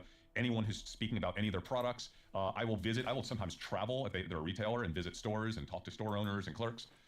But because there were three things I was having to deal with, Burger King, Popeyes, and then Tim Hortons, I just assumed Tim Hortons, how bad is it going to be? Well, they had the Tim Hortons annual meeting a few weeks before earnings in Florida that I didn't realize they had this meeting. But if I did realize that and I had done my homework, I would have been at that in Orlando for that annual meeting. Not because I would have gotten in, but I would have hung out at the bar. And I would have talked to all the franchisee owners because from what I understand, there was a revolt at that meeting by franchisee owners because the company was doing so many things wrong. Their sales were just getting slaughtered due to recent decisions that corporate was pushing on the franchisee owners. And they were very public about it at that meeting. It was really harsh. And if I was just in the building, right at the bar, I would have been well aware of that. So going back, I learned that you really have to be comprehensive in your research if you're going to take a levered bet on a thesis that you have, and you can't be lazy. What are the bets you're looking at now? Because a lot of these examples are from the past 17 years. Where are you now? On the AI side, two of my favorite AI picks, right now, one is Bloom Energy. The energy trade is a big one. And it's one that's really, really, really misunderstood, I think, by most investors. So Bloom Energy is a company that just has a really different approach to powering data centers, right? They're not using big gas turbines. They have a technology that they've worked on for 20 years that is actual DC technology where instead of combusting gas, it's actually a chemical change that creates the energy. And they have a really quick timeline to energy for a data center. So if you have a data center and you could actually get energy through Bloom and get your data center up and running 6 to 12 months quicker than getting on a wait list for gas turbines and going through all the various approvals, that's a really big deal. And that's why Bloom Energy has, I think, dropped like 5 or 6x, right, over the past 8 or 9 months as people are starting to realize this. But there's still a lot of controversy around the company. So again, it's somewhat unproven. They only have a couple big hyperscaler deals, one's with Oracle. I think there'll be others that will be announced in the near future, but it's a new technology. So people are still somewhat skeptical of it. And then you have, news events that happened like this last week where now we're building data centers, in space, right? Now that, SpaceX is preparing to IPO, all of a sudden we have this narrative pop out of nowhere where, oh, didn't everybody realize that we're just going to be doing, compute data centers in space now? Like that's like right on the horizon, like a couple of years, 2-3 years. Yeah, we're just doing data centers in space. Like this is the noise in the market right now, right? So like, oh, we're doing data centers in space and we don't even need any down here. Like, oh, well, if you're powering those with solar, why would we want to value an energy company, here in the US, if you're just going to do them in space with solar? So the market is so ADD that it's changing week to week, month to month, based on whatever the hype story is that will, either positively or negatively impact companies in the space. But for me, I think Bloom Energy is definitely one of my favorite AI plays right now, because they will be the company that will enable data centers to get up and running, I think, meaningfully quicker over the next 3 to 5 years. And I think that's a company that's just going to see its earnings double, basically year over year for the next 3 to 4 years. And I think they're still very much misunderstood. They're actually going to be the topic of my next Dumb Money Live episode. I'm going to go in deep on Bloom Energy. We spent like a couple months doing deep analysis on do you publish all your, do you publish your portfolio somewhere? Do you publish your trade somewhere? I don't ever publish trades. I sometimes speak about trades on a really high level. The last thing we ever want is other investors trying to mirror our trades, because that's not what we do, right? We don't think it's a healthy behavior. I always tell investors to steal my ideas and run with them. So take the idea, then poke holes in the idea. Do all of your own research, right? And then come back to me and tell me where I was wrong. But ultimately, then go off and make your own trade based on your own, risk reward, because we all have different degrees of risk tolerance, and we should all have a different take on an idea. So I love sharing ideas. I don't really share trades. I mean, I'll be honest with you, because this is not my world of expertise. I'm a founder first, and my investing is very sort of simple. I basically own a couple of, own some indexes, and I own stocks that I understand. I've owned them for a long time, tech companies basically, because I grew up in the tech industries ever since college. And then my investing outside of that is private angel investing, again, tech. And lastly would be, my own private equity, where it's businesses that, like individual businesses that I can own and I can affect with things that I know how to do operationally or promotionally with this podcast. And so you're interesting to me because on one hand, I think, well, first of all, you're interesting because the story is great. Like, I turned $20,000 into, I've made 70 million in gains or something like that's an incredible story. I think it's interesting because your approach, like just the way you describe observational investing, actually lines up with a lot of the great investors do and say, which is that they don't sort of spreadsheet themselves to death. They try to understand, like, surface out the signal from the noise. What is the actual important thing I need to know about this company that I can believe before it is obvious, true, and proven? And the market sort of responds to certainty, and if you can handle uncertainty, you could do quite well. At the same time, sometimes you say things like, 99% of the other 99% of us can go do this, and we have sort of this. I think I've heard you say, the game is rigged, Wall Street is rigged, but it's rigged in our favor, and that part I think seems untrue. Like, if what you've done is true, it's in many ways because you have a very unique skill set and upbringing and background. No. Let me just sort of explain that, because I think it's important. I think the last thing I would want is people to listen to this and be like, oh, okay, cool. I can just go and trade levered up off of observations, and I too will turn $20,000 to $70 million. There's a reason that's not common. That's not a common result. There's a reason you get a book deal. There's a reason people will follow you, because it's not a common result everybody does. And I think one of the reasons it's uncommon is not because it can't work. That's not what I mean.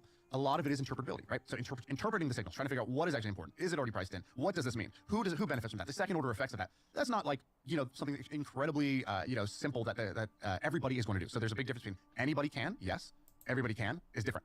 And so, like, I view it very similar to startups where, an entrepreneur can come on here and they'll say, look, it's not rocket science. I'm not any smarter than you guys. I just did this, and this. And it's true that that was in the capacity for anybody to do, but definitely everybody won't. And definitely everybody should not try, because they don't have, either the nature, the disposition, the risk tolerance to be able to go do it. So I just think you're interesting because you're this sort of like puzzle. Normally, if I hear a story like this, it's too good to be true. It violates a lot of the sort of like fundamental wisdom that people have about investing, where you want to buy a share in a great company and hold it for a long time. Things that I have sort of accepted from, a certain school of thought around this. So I think you're very interesting because you violate some of those, and I think that works, and it works for you, and I think it's very cool. But I hesitate because I think that this is not something that a lot of people could or should do. So I couldn't disagree more. I agree with some of what you're saying in terms of, yes, I mean, over a long period of time, doing, generating almost $100 million from $20,000. Yeah, that's not easy to do, obviously. But I will say this. I think the biggest issue is simply bucketing money and having risk capital. So I think the number one issue preventing someone from doing this is thinking that they have this one bucket of capital for their life savings, for their future kids' college, for their retirement, and they think about that money all as one. And this is something that's a little foreign. The concept of being a regular person and observing something and connecting the dots and saying, you know what, I'm going to put a levered bet on that because I just found, I just discovered this. You're not going to do that unless you have your money properly bucketed. And the one thing I teach people is you have to have risk capital. I don't care if it's $50 or $50 million. You shouldn't be waiting until you're part of the, ultra wealth class to think that you have risk capital to take risk with. You need to have risk capital starting with day one. So everybody should have a big money account. I talk about this in Laughing at Wall Street. Everyone should have a big money account. And the big money account is the account that yes, you get wealthy quickly with. And you do that by taking big swings on things that you really believe in. And the only way that you're going to psychologically do that is if you fund that big account with money that is not being stolen from other areas of your life. So I call it, there's this whole concept of like frugality or trade-offs where, okay, maybe you mow your own lawn, maybe you make your own coffee, maybe you clip coupons. Like people don't want to clip coupons to save $1, but if you think about every dollar in your life as potentially being $100, 100x, which is 100% feasible over a long period of time if you invest aggressively with leverage and get a few wins, then you'll clip a $1 coupon because that $1 coupon is clipping a $100 coupon. Okay, you're going to make your own coffee because instead of saving $5, you're saving $500 a day, right? So all of a sudden you discover all of this money, newfound money in your life by making little trade-offs in things all over your life. The difference is every time you make one of those trade-offs and you save $5 for making your own coffee, you take that $5 and you put it into your high-risk bucket. Yeah. Bucket, right? By the way, this is not financial advice, right? It's just like, this is how I did. I'm just saying, like, I hope I'm inspiring people because just understand something. I graduated in the bottom 25% of my high school class. The bottom 20. Today, the way college is, I would not have got into any university in the United States, okay? Pretty much today in 2025 with my grades. This is why I love doing the podcast, because you can get people who make their money in all different ways. We just had John Morgan, who's like the guy on the billboards, personal injury law. And he's a guy, he's the biggest personal injury lawyer in the world, $2 billion a year. And then he started his career working at Disney World as Pluto, like he would be in the costume. And then he started, because of that formative experience, he took the money from the law firm and started building little like attractions, like fairs and places you go and buy tickets, like the Museum of Crime and History, things like that. And he's made a killing doing that. See if that guy comes on and tells about how you make money that way. Another guy says how you do it this way. So what I love about the podcast is I get to hear these people who come on with completely different blueprints and playbooks that they 100% believe in. And I get to listen and I get to decide. I get to decide for myself. Does that sound like something that's interesting or would suit me? And I hope the listener does the same, because I don't agree with a lot of what you said, but I found it all very interesting. And there's some things you said. If like I'll be totally honest. If you have like a paid course somewhere, I would be like, I can't run this episode because I feel like this guy is selling this dream to people that, hey, yeah, you just gotta go get in the TikTok comments, find an observation, lever up, baby, make a trade. One trade will change your life. And it's like, that is a scary principle. I think that is a heretical idea to a lot of people. That's why it's very interesting to me to hear it, to talk about it. Why is it important to you that people really, that the average person who's listening, they believe this and they go take action on this? Because, like I said, it's not that you're running a fund, right? So you're not soliciting investors. You're not selling a course saying, I'll teach you how to do this. Trust me, it works. You're not doing any of those things, which is usually why people really kind of pound the table and say, you could do this. Just believe. Just go for it. My overriding purpose is to inspire every human on earth to enter the investing class, right? Because I think it's the only way we'll ever solve the wealth gap. So like, there's no way to solve the income gap. The income gap is an exceptionally difficult problem to solve. The wealth gap is a problem that's solvable by bridging more humans into the investor class. And so everything that I do on X, everything that I do on YouTube, every podcast that I do has a single mission to inspire other people to start investing on their own. And by all means, if that means just throwing money in the S&P and an ETF, awesome. But there's no reason to stop there, right? Like I know that people love the concept of actually hope and having an opportunity to do something truly great in their life, because so many people, when it comes to income, are stuck. Their job is not going anywhere, okay? Like, and by the way, I am not a proponent of people quitting their jobs and becoming entrepreneurs and taking all this massive personal risk to start businesses. I think there are very few people that are capable of doing that. And I think that this roadmap is way more achievable for people. Start making trade-offs, come up with a big money account, do it through making trade-offs in your life and frugality, learn how to use leverage, learn how to take big risk with other people's money, because I call them other people's money because it all comes through trade-offs, in things that you believe in, because you can do this. And by the way, there's nothing cooler than when you're just a regular person and you just make a grand slam in the market, right? And you 30x your money, all of a sudden you have financial independence in life. So I don't know many things that are more important, because it helps solve so many other issues. And so many humans are just depressed because they look at their life and they're like, this is my job, these are my expenses, this is inflation. holy crap, I'm screwed. I will never be the person I want to be for me or my family. And I want to inspire people that it doesn't have to be that way. And you also don't need to be taking big risks with your retirement money or any of that stuff. That's why I'm like, I'm very clear. If you're going to do this, do it with money that's bucketed, right, for risk. You know, this isn't just about investing. The same methodology of being able to identify change in the world and tailwinds and trends should apply to career. It should also, you know, it should apply to entrepreneurs as well. Because like I'm an entrepreneur, like I'm about to start another business, and that business is directly tied to the analysis that I'm doing, discovering change in the world, right? So like, you know, we're about to embark on this journey of abundance, and it's not going to be like we just hit the age of abundance in 5 years and we're not working. Like, no, the age of abundance is going to like slowly happen. It's already happening. It's going to like happen over the course of decades. And it's just lots of tailwinds and trends. It's like people will be working a little less. People will have a little more free time. People will have more flexibility to dive into the things that they care about, right? Wealth signaling will, I think, become even bigger in the future than it is today.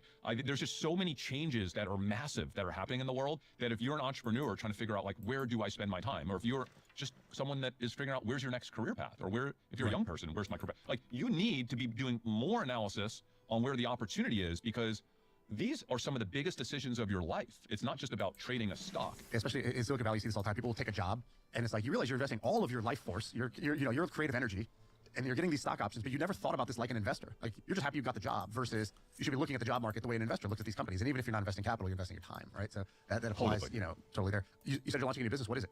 It is related to the jet industry, private jet industry, which I believe will be one of numerous beneficiaries of us kind of entering into this age of abundance, with people having, you know, more. In fact, I'll just quickly state that if you want a glimpse into the future, you need to simply look back into our past from the pandemic, because that 1 year of the pandemic, when we actually had an abnormal amount of time as humans, we had never experienced anything like that throughout our lifetime, when we had excess time to actually do what we wanted to do, and we also just happened to have excess money because of this wild stimulus that happened during the pandemic. So if you want an example of what the age of abundance is going to look like in terms of the winners and the losers, just look back to that one period of time. What did we do when we had more time and more money? We dug into our hobbies. We dug into our interests. We kind of did things that, now that we're back to this world, right, like we do a little bit less of. But if we truly get, you know, the industry of intelligence and automation and robotics to help us do the vast majority of work, the repetitive work at least that we do today, I think the entire world has an opportunity to become more creative, spend more time with their families, with their friends, doing things that are meaningful. Travel, certainly, I think, is something that we can all count on in the future as becoming a larger industry, not a smaller industry. I am ultra long on the private jet sector, even though myself, I carry too much guilt to fly private. So like, you'll never see me on a private jet, but I'm very bullish on the sector. That's amazing. Chris, thanks for coming on, man. I appreciate you. And people can go find you. You got the show Dumb Money Live on YouTube. That's where I watch it, at least when I tune in. So thanks for coming on. And by the way, the only place I am personally is X. So at Chris Camillo at X, but dumbmoney.tv has all the socials. So thanks for having me on. I appreciate it. Very cool. Well, that's it.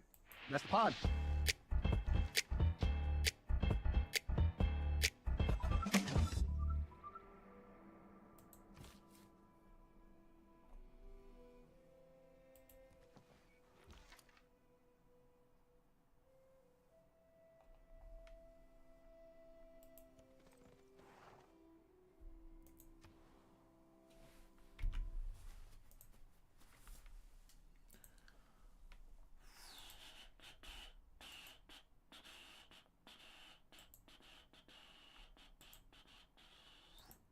Poor Charlie's Almanac.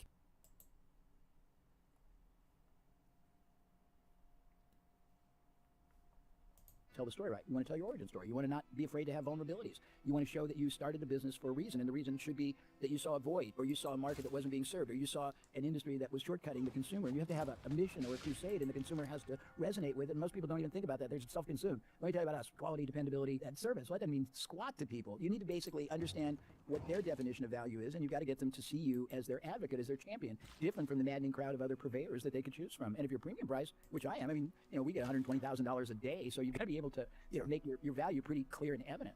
Is there a question that people should ask themselves to get to that when they're trying to get their own kind of story and offer set up?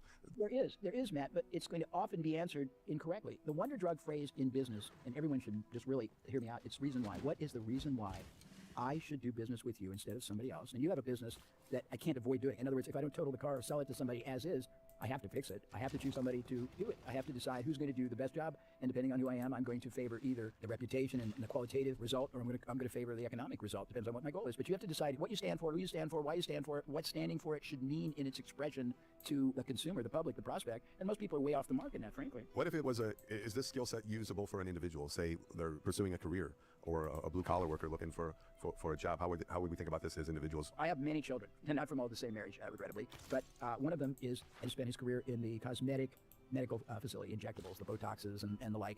And he's gotten almost every job he's ever gone for. And he's not gotten it by just saying, okay, here's my resume. He's gotten it by a couple of different devices. One is I taught him to go to the company and say, look, I have a lot of successful history. I've been number 1 or number 2 about every job I've ever had in every market I've ever run, and that's true. But I don't know if I can do it in yours. And before I would even ask you to invest opportunity cost in a market that's very precious to you and me also invest because you have to revere your side too, my opportunity cost and my ability and expertise in you. I would rather invest first on my end and spend a week or 3 days or whatever you're comfortable with traveling with your current rep or with whoever is managing the territory, meeting your doctors, assessing 2 things: how they feel about you, your product, your previous or your current rep who's moving or being promoted or quitting, what your advantage, what your disadvantage, and then I can basically be judged. I can tell you what I believe and you can judge me. And it's a whole different approach than saying, hey, here's my resume. Also, over time, I've convinced him that if all things being equal, and he's in a business where you go to medical offices and you try to get an appointment with the doctor, which is very hard, and I convinced him that if he created a book that he sent when he was applying for a job, and the book is titled something like, I can't remember the exact title, but how to get any medical office to eagerly await your visit and the doctor to make quality time for you whenever you are available. If you send that book to a potential employer who wants you to be able to get into offices, it'll probably get you to the top of the heap. That's good advice. I wonder, how do you go about selecting who you work with? I imagine you must run into frustration of great ideas given that nobody acts on. That must happen a lot. Yeah, I'll tell you something very interesting. I bifurcate. When I started, I wanted everybody because I thought I can help everyone. And I realized, I was in the seminar business and we did $250 million before I quit. And I just quit one day because I'll tell you the good and the bad. I had 100,000 documented success stories, which is pretty interesting, pretty impressive. But I'd introduced the theories to millions of people, not just in seminars and keynotes, radio interviews, magazines, and almost nobody did anything with it. And whenever I did it with a client and I made the client do it, it exploded. We'd have thousands of % growth in a year, 15 months, 18 months, 24 months. And when I put the onus on the other side to do it themselves, they would do almost nothing. There's a very interesting conundrum with me. People can't tell whether I'm a nonlinear thinker or a super logical thinker. And I would probably say the latter more than the former. I just see connections and dots and interrelated opportunities, possibilities. But when I started, I would take everyone. And I would basically be the facilitator, the accountability officer, and I exhausted myself. Today, I reject about 3/4 of the people that are wanting to have a relationship, not because they're not quality people, they're good human beings, husbands, fathers, mothers, employers, but they don't have a prejudice towards action. They aren't monsters of execution. They're wedded to tradition. They're not directable. They're not collaborative. And most of my work, man, I work 2 ways with people. I either get a one-time retainer and then I share in the profit for a period of time, or if they don't want to share profit, I just get a 1-year mentorship and I try to translate and transfer to them over a year my thinking, my methodology. But if I'm participating and they don't really perform, my model is not very profitable going in. It's designed to make a lot of money for both sides. If they don't execute, I have wasted the most precious asset I have at my age: time, opportunity cost, and ability and expertise. So I'm very selective now, and I really like companies that have a lot of moving parts. A lot of leads coming in, a lot of salespeople, a lot of variability, a lot of one-time buyers that don't buy, a lot of prospects that don't convert, a lot of people buy everything and they have nothing else to sell them, a lot of distribution channels that have variable performance that could be enhanced, a brand that is only being used for one thing, it could be used for others. But I like helping smaller entrepreneurs. I have an experiment we've been doing for 5 years in Japan where we have about 4,000 SMBs, little companies, and we meet twice a month, and I give them one big idea and about a 10% do it thing. But yeah, the majority, Woody Allen had a really great quote, and I cite it a lot. There's 3 quotes I cite a lot. One is, it's yours to lose. It's funny. People, they talk all the time about wanting greater growth, profitability, success, prosperity, enterprise value. But when push comes to shove and they are exposed to the actions and the strategies that will do it, most of them, frankly, they default towards status quo. It's very interesting. And it's just interesting. So Tony teaches in his very, very impressive, it's called Business Mastery 1. It's this big, it's expensive, it's like $10,000 or so $1,000 for the entry level. He teaches for one full day, my 3-way to grow business model, which is an infallible way to grow any business, particularly the bottom line, by orders of magnitude, safely, no investment, just by doing things differently, blows people's mind, they're all excited. And then I have done a couple times his advanced program where people who went to that, learn that 3 ways, come to learn more advanced methodology. And I asked them, how many of you were blown away with the 3-way to grow business model, which, by the way, as you increase the number of buyers or prospects or clients, you increase the size of the transaction ethically, and thus the profit each transaction brings you. You increase the frequency of purchase if you have something that they can buy or many things they can buy. And if you don't, you increase the utility value, meaning you find other ethical, complementary ways you can monetize the relationship. And when you do that, it blows up. It multiplies top line, but it increases bottom line many times more. And it's infallible. It doesn't really cost you any more. It just requires you to do things differently. And on this advanced program that people come to like about a year after they've gone to the regular one where they learn this, I ask people, how many were blown away by, like 1,000 people, how many were blown away by the 10-10-10? Everyone raises their hand. They're jubilant. It's so cool. It's like it's business growth on steroids with no risk and investment. Then I ask, honest to God, before I go forward, how many of you did anything with it? Be honest. And he's got a high-performing group, 15%, 85%. High-performing group. Yeah, and you're there to learn more things they're not going to do. It's just really interesting. So Woody Allen said that 80% of success is showing up. The other quote I like is it's yours to lose. The other is I think you have to be your own hostage negotiator because you're holding yourself hostage as far as growth. I mean, today there's an enormous number, Matt, of generic competitors, but there's a very small number of viable competitors if you understand the factors, forces, and principles that are available to you. It's the same principles you deal with within a company too. You've got 15% to take the action, or I call it the 20, right? The 20 that will, and the 60 you got to motivate, and the other 20 that just won't do it no matter what. So it's those 60 in the middle that we kind of manage, right? And the other 20 do it on their own, and the other 20 you want to move on from. But it's interesting, the same kind of principles that you see. If you look at it analytically on paper or on your computer, if you get those 60% to be just 10% better in 3 or 4 areas, the impact it has on performance, productivity, profitability is unimaginable, and it doesn't require more money. It requires getting them continuously to do things differently. That's right. And I think that leads into like my next question that I wanted to ask you about. And one of the things I noticed that you dig into is you find leverage. Yep. And emphasize the importance of it. So how do you get businesses to see the areas of leverage? And it seems to me like you see it right away. Is that because you're an outsider? And well, of course, the breadth of your experience, but you're an outsider. You're not boxed into a predisposition thinking. Yeah, I'm going to tell you a story, and it's very old. And when I first learned it, everybody knew the story. People don't today. But I'll start with the story, then I'll tell you the implication. Here's the story. Man marries a wonderful woman. They have a great life, 3 really beautiful children. Every year at Christmas time, family gets together at the wife's mother's home, and the whole family's there, and they're having Christmas dinner. And her mother makes a roast, and she starts by taking the raw roast, and she lops off the 2 ends and puts it in a pan and then bakes it. I know this story. That's great. Everyone does it. This goes on year 1, this goes on year 2 or 3. Finally, the guy's curious as hell, why in the heck is your mom lopping off the end of the roast? And he asked her, and she goes, that's because my mother did it. And as luck would have it, the grandmother is still alive and is by the fireplace, and he goes up and he asks her, why in the world did you lop off the end of the roast? And her answer is very fascinating. She goes, when we moved here from the old country, we had no money, and we got the tiniest little apartment with the tiniest little oven, and even the smallest roast would never fit in, so we had to do it just so it would fit in a pan that we could roast. So he started cutting off the edge for a reason. The mother started cutting it off for no reason other than she modeled her mother, and same thing with the daughter. So now to answer your question, when I got started, I was an accidental tourist in business. I would never recommend what I'm going to tell you, but I got married at 18. Don't recommend it. I had 2 children at 20. Definitely don't recommend it. I had the need of somebody at 40. I mean, at 40, at 20, and nobody gave a crap. And excuse me for my vulgarity, but nobody cared. I had to basically eat what I killed. Nobody gave me a salary. I worked with a lot of crazy but very impressive entrepreneurs, and they would give me participation on the revenue I generated. Eat what you kill. But they didn't care if I worked 1 minute or 12 hours. If I performed, I earned. If I didn't, they didn't. So I always had 3 to 5 things I did concurrently because I had to feed my family, irrespective of whether something paid off or not. And after about 10 different activities, which fortunately, Matt, we're never in the same industry, I realized that people in one industry don't think the same, they don't market the same, their strategies aren't the same, business model aren't the same, and that many of them follow the herd and cut off the roast. And what they do is not the highest, the best, the most profitable, the fastest, the least exposed. It's the worst. It's the suboptimal. And I started introducing common as dirt success approaches from previous industries that I'd been involved in to industries I was now involved in. I started with one, then I started creating hybrids, and that's how the IC Out blew up. They went from 20,000 to multi-million in 15 months. That's how Entrepreneur grew 900% in about 9 months. That's how the gold company that I helped when I was younger went from 300,000 to $500 million in aggregate sales in 18 months. And everyone thought I was a genius. And I'm bright, I acknowledge that, but I was really the one-eyed man in the land of the blind. Well, I took it seriously. I wanted to learn everything I could about every industry I could, and I wanted to figure out what the core essence, the driving methodologies that could be translated, adapted, adopted, extrapolated. And then I was on a mission now to go talk to you about leverage. Sometime earlier in my career, I realized that what I did was work on the geometry of the business instead of being content with incremental growth. And then I created the concept of someone becoming an exponential entrepreneur, where I realized you can do things 2 ways. You can do it in the incremental zone, where you're content with very slow, small progress, or you can bypass that and operate in the exponential zone. And everything you do can be done either incrementally or exponentially. And I used to, when I did seminars, I used to demonstrate it when I did them. I would have somebody come on stage and shake hands with me. And the typical shake hand is like this, right? And I can't do it because we're here. But then I'd have them do that, and I'd look at the audience and say, is that memorable? Is that significant? And they'd say, no. Then I'd say, let's do it again. And I would, instead of doing that, I would cup their hand like that for 1 minute and then stop and say, is that more memorable? They'd say, yes. Then I'd say, well, fine. And I'd do it one more time, cup the hand and put a hand on the shoulder. Now, 10% of the people are offended by that. 90% it's very endearing.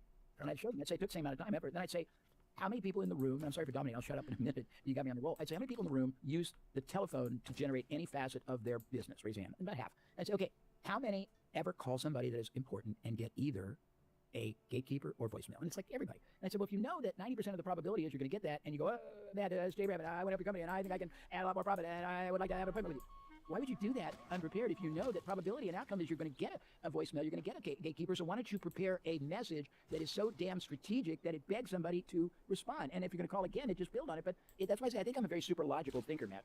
Yeah, very much so. And some of that is the first exposure I had to you watching those seminars on VHS tapes is how I first got your message. Yeah. So a little bit about your strategy of preeminence, because I think it's very helpful. If we could dive into that a little bit. Why is that so important? Well, it's interesting. I'll give you the origin, and then I'll tell you the answer to the why. The origin is I had a client who taught me more than I taught them.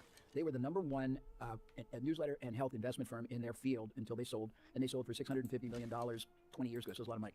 and they were 3 times larger, and they were about 5 times more profitable than their closest competitor.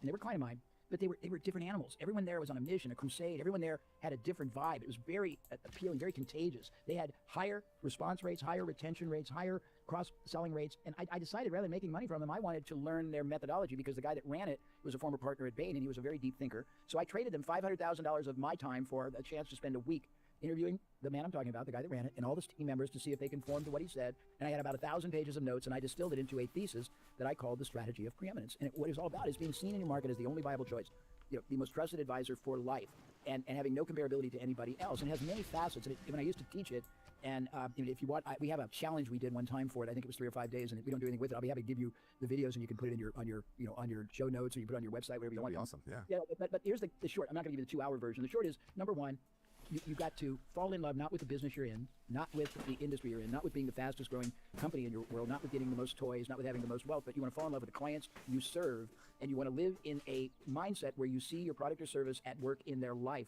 and the transformatic effect it has. And I use the word clients because if you're going to be an advisor, you don't call them customers. If you look up the Webster's dictionary definition of a customer, it's somebody who buys a commodity or a service. So from the very technical standpoint, if I call you a customer, what I'm saying subliminally is I am not relevant beyond just being a commodity. I have no unique value. I want to be just like everybody else and have no distinction. A client, on the other hand, if you look up Webster's dictionary definition, Matt, it's somebody who is under the care, the protection, the well-being. It has a fiduciary connotation to it. So you want to basically worry about your clients, and you want to live for them, and you want to see, in your case, you'd say, okay, if they're going to keep that car is going to look like brand new and run, maybe not perfectly if it's not mechanically sound in the first place, but it's going to be the very best job anyone would do, and it's going to be as masterful as we can possibly perform, and they're going to be happier with us than they could be with anybody else. They're going to sell the car because they're worried about it. They're going to get the most price because it's going to be in the best possible, whatever you call it, rehabilitated condition. But there's 3 gradients of clients. The first gradient you're going to fall in love with are the people who pay you. But the other 2 are the people you pay, your team members, as well as your advisors and your vendors. And you want them to be collaborative. You want to be in this for the long haul. You want everybody to feel like they're on a mission and a crusade in behalf of the client. So that's the first part. The second is you have a moral obligation and a responsibility to tell them the truth.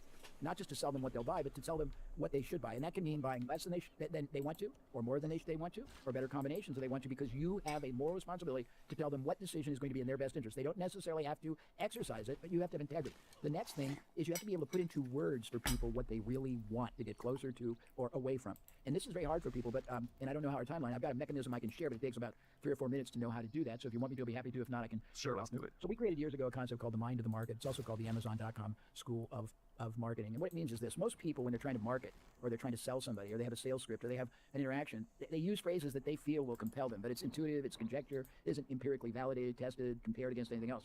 In truth, if you can transcend the superficial veneer of people and you can penetrate below the deflectors, you will own mindshare. How do you do that? Well, you take the subject of your company, your product, your service, and you go to Amazon, and depending on what it is, and Amazon is a starting point, but it depends on what it is, you go and see all the books on that subject, and you look at the titles, the subtitles, first of all, and the chapter titles, because most books sell more because of that than they do the content, and that means these are phrases that resonate with the consumer at a deep subliminal level.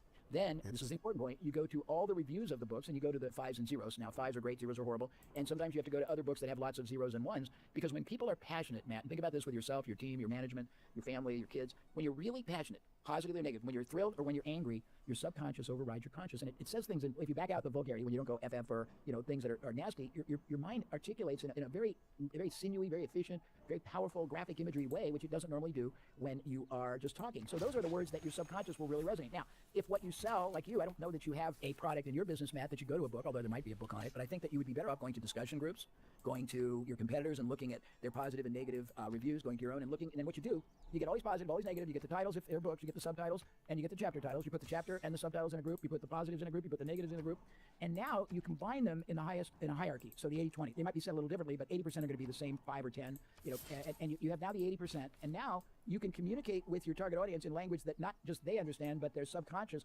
understands, and you can say, I know what you want, it's this, I know what you don't want, it's this, and all of a sudden, your company is the only one that is connecting at a deep, deep subliminal level, if that makes sense.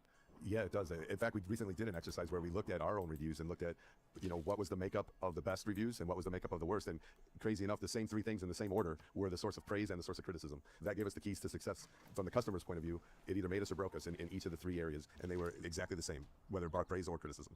So if you do that, just for you personally, this is a piece of this advice is worth what you're paying for. It's to do it. If you go and do that, not just with your own, but with all your competitors, you go to every discussion group on good and bad, bad repair shops, and you don't just do it in your city. You do it every major city see where there's going to be positive and negative reviews, and you consolidate it, and then you get the language patterns. In any advertising you do, you test it in how your people talk to somebody when they're calling you and trying to get a quote. You test it in how you deal with the agents and the adjusters. You test it in how you follow up to get reviews afterwards. You test it in your pre and your post selling communication. I will promise you it will produce multiplied results.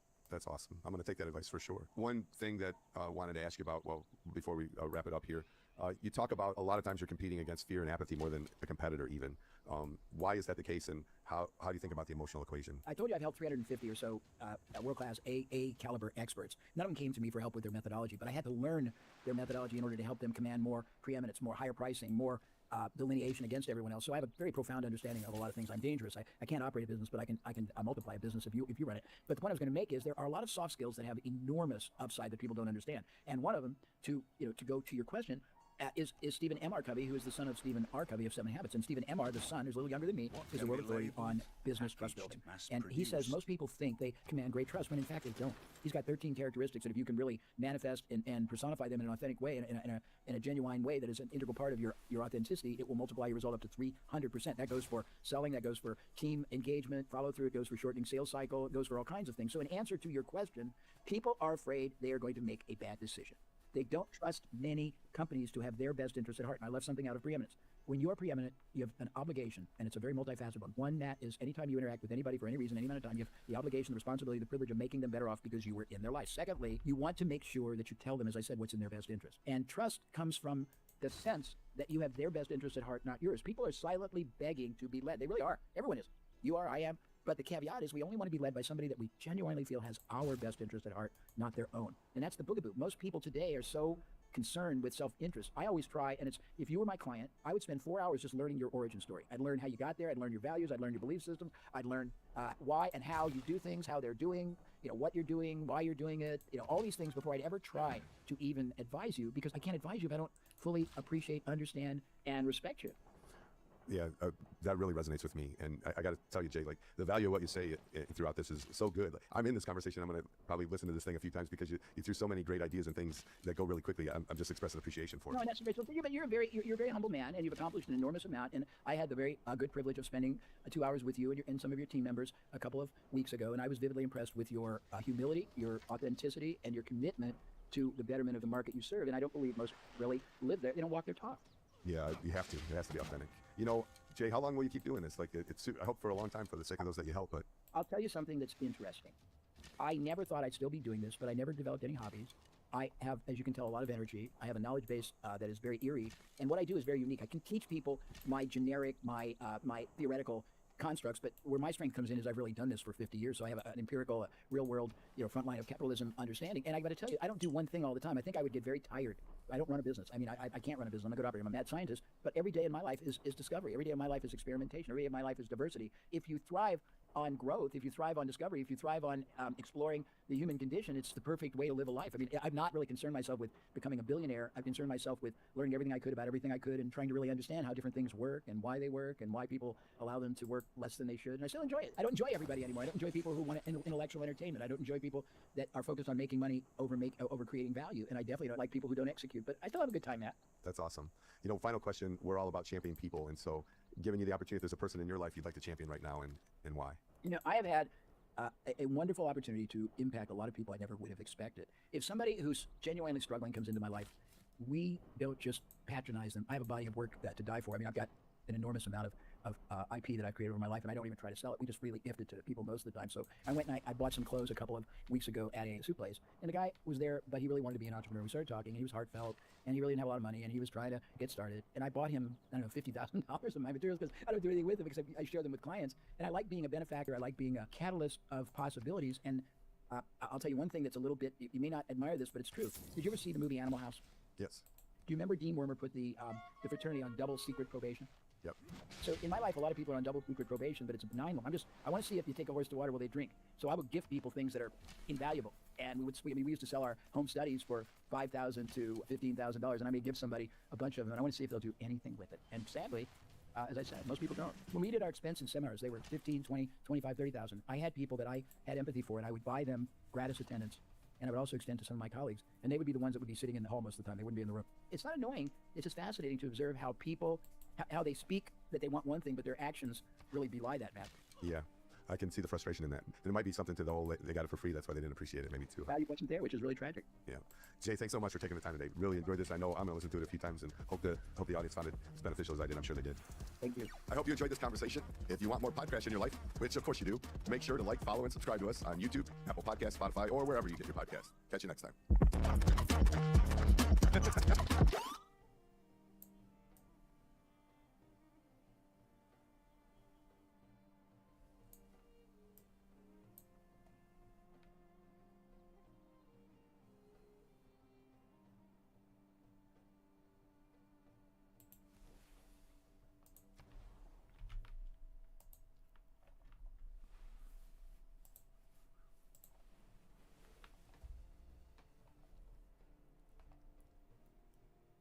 I keep hearing people saying, you will say to your AI, find me a skiing holiday, and it will provide you with the perfect skiing holiday. And I keep saying, people don't decide like that. When you allow tech bros too much power over decision-making, along with their running dog lackeys in kind of management consultancy, you're optimizing for something which may be very, very distant from what your real-world customers really care about. What makes Dyson so effective at advertising? Actually, it's not advertising, it's marketing, and it's customer experience. What's the difference between marketing and advertising? Advertising is a subordinate part of marketing, and Do you think we're looking for efficiency in the wrong place? we usually do. And so you focus too heavily on cost reduction and too little on value creation. What are the rules of good copy? If I asked you to teach me how to write good copy, how would you do that? I think a large part of it comes down to So we were talking about this in the elevator. It was 9 years ago. Back when podcasting wasn't even a thing. we must be able to dig out the original content, presumably. Yeah. What was it? It was your podcast number 47 or something, was it? Oh no, I think it was like 16 or 16, something. really? It was really low. We'll have to dig out the number, but it's been a long time since then.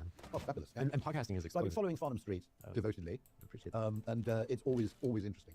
Very, very interesting. And I mean, the whole question of the decision sciences is, I think, at the moment, completely critical. And actually, by the way, it'll be very, very interesting with AI. Because I keep hearing people saying, you will say to your AI, find me a skiing holiday, and it will provide you with the perfect skiing holiday. And I keep saying, people don't decide like that. At the very least, you'll have to show them 3 or 4 or 5 skiing holidays from which they choose. Because we can't really choose in the absence of comparison. Do you see what I mean? It's a sort of freakish element of free market capitalism, which is we can only like something if we choose it in preference to something else. That's interesting. How does that relate to like a travel agency, which would do that inherently? Like if you said, I'm going to India to ChatGPT and you're like, plan it for me, versus you go to a travel agency and you're like, I'm going to India, plan it for me. Well, among real estate agents, there's apparently a kind of little bit of a trick, which is you always, before you show someone the house you want to sell them, you show them a less appropriate house, ideally that's slightly more expensive, say, so that when they see the house that you want to sell them, it's now clear cut because they can say, ooh, it's a bit cheaper than the other one and it's got a conservatory. There's contrast. So there's a kind of decoy effect, a bit like the famous economist experiment with the decoy effect. So, one of my interesting questions is, what interface will AI deploy to help us make choices? And will it make the mistake that you could very easily make? If you think about it, nobody clicks the I'm feeling lucky button on Google. I think it's still there, isn't it? It's been there for years, and they've removed it and found that it slightly reduces the appeal. But the number of people who actually click it, i.e., I'm feeling lucky, take me straight to a single page, is vanishingly small. People want to choose between, effectively above the fold options.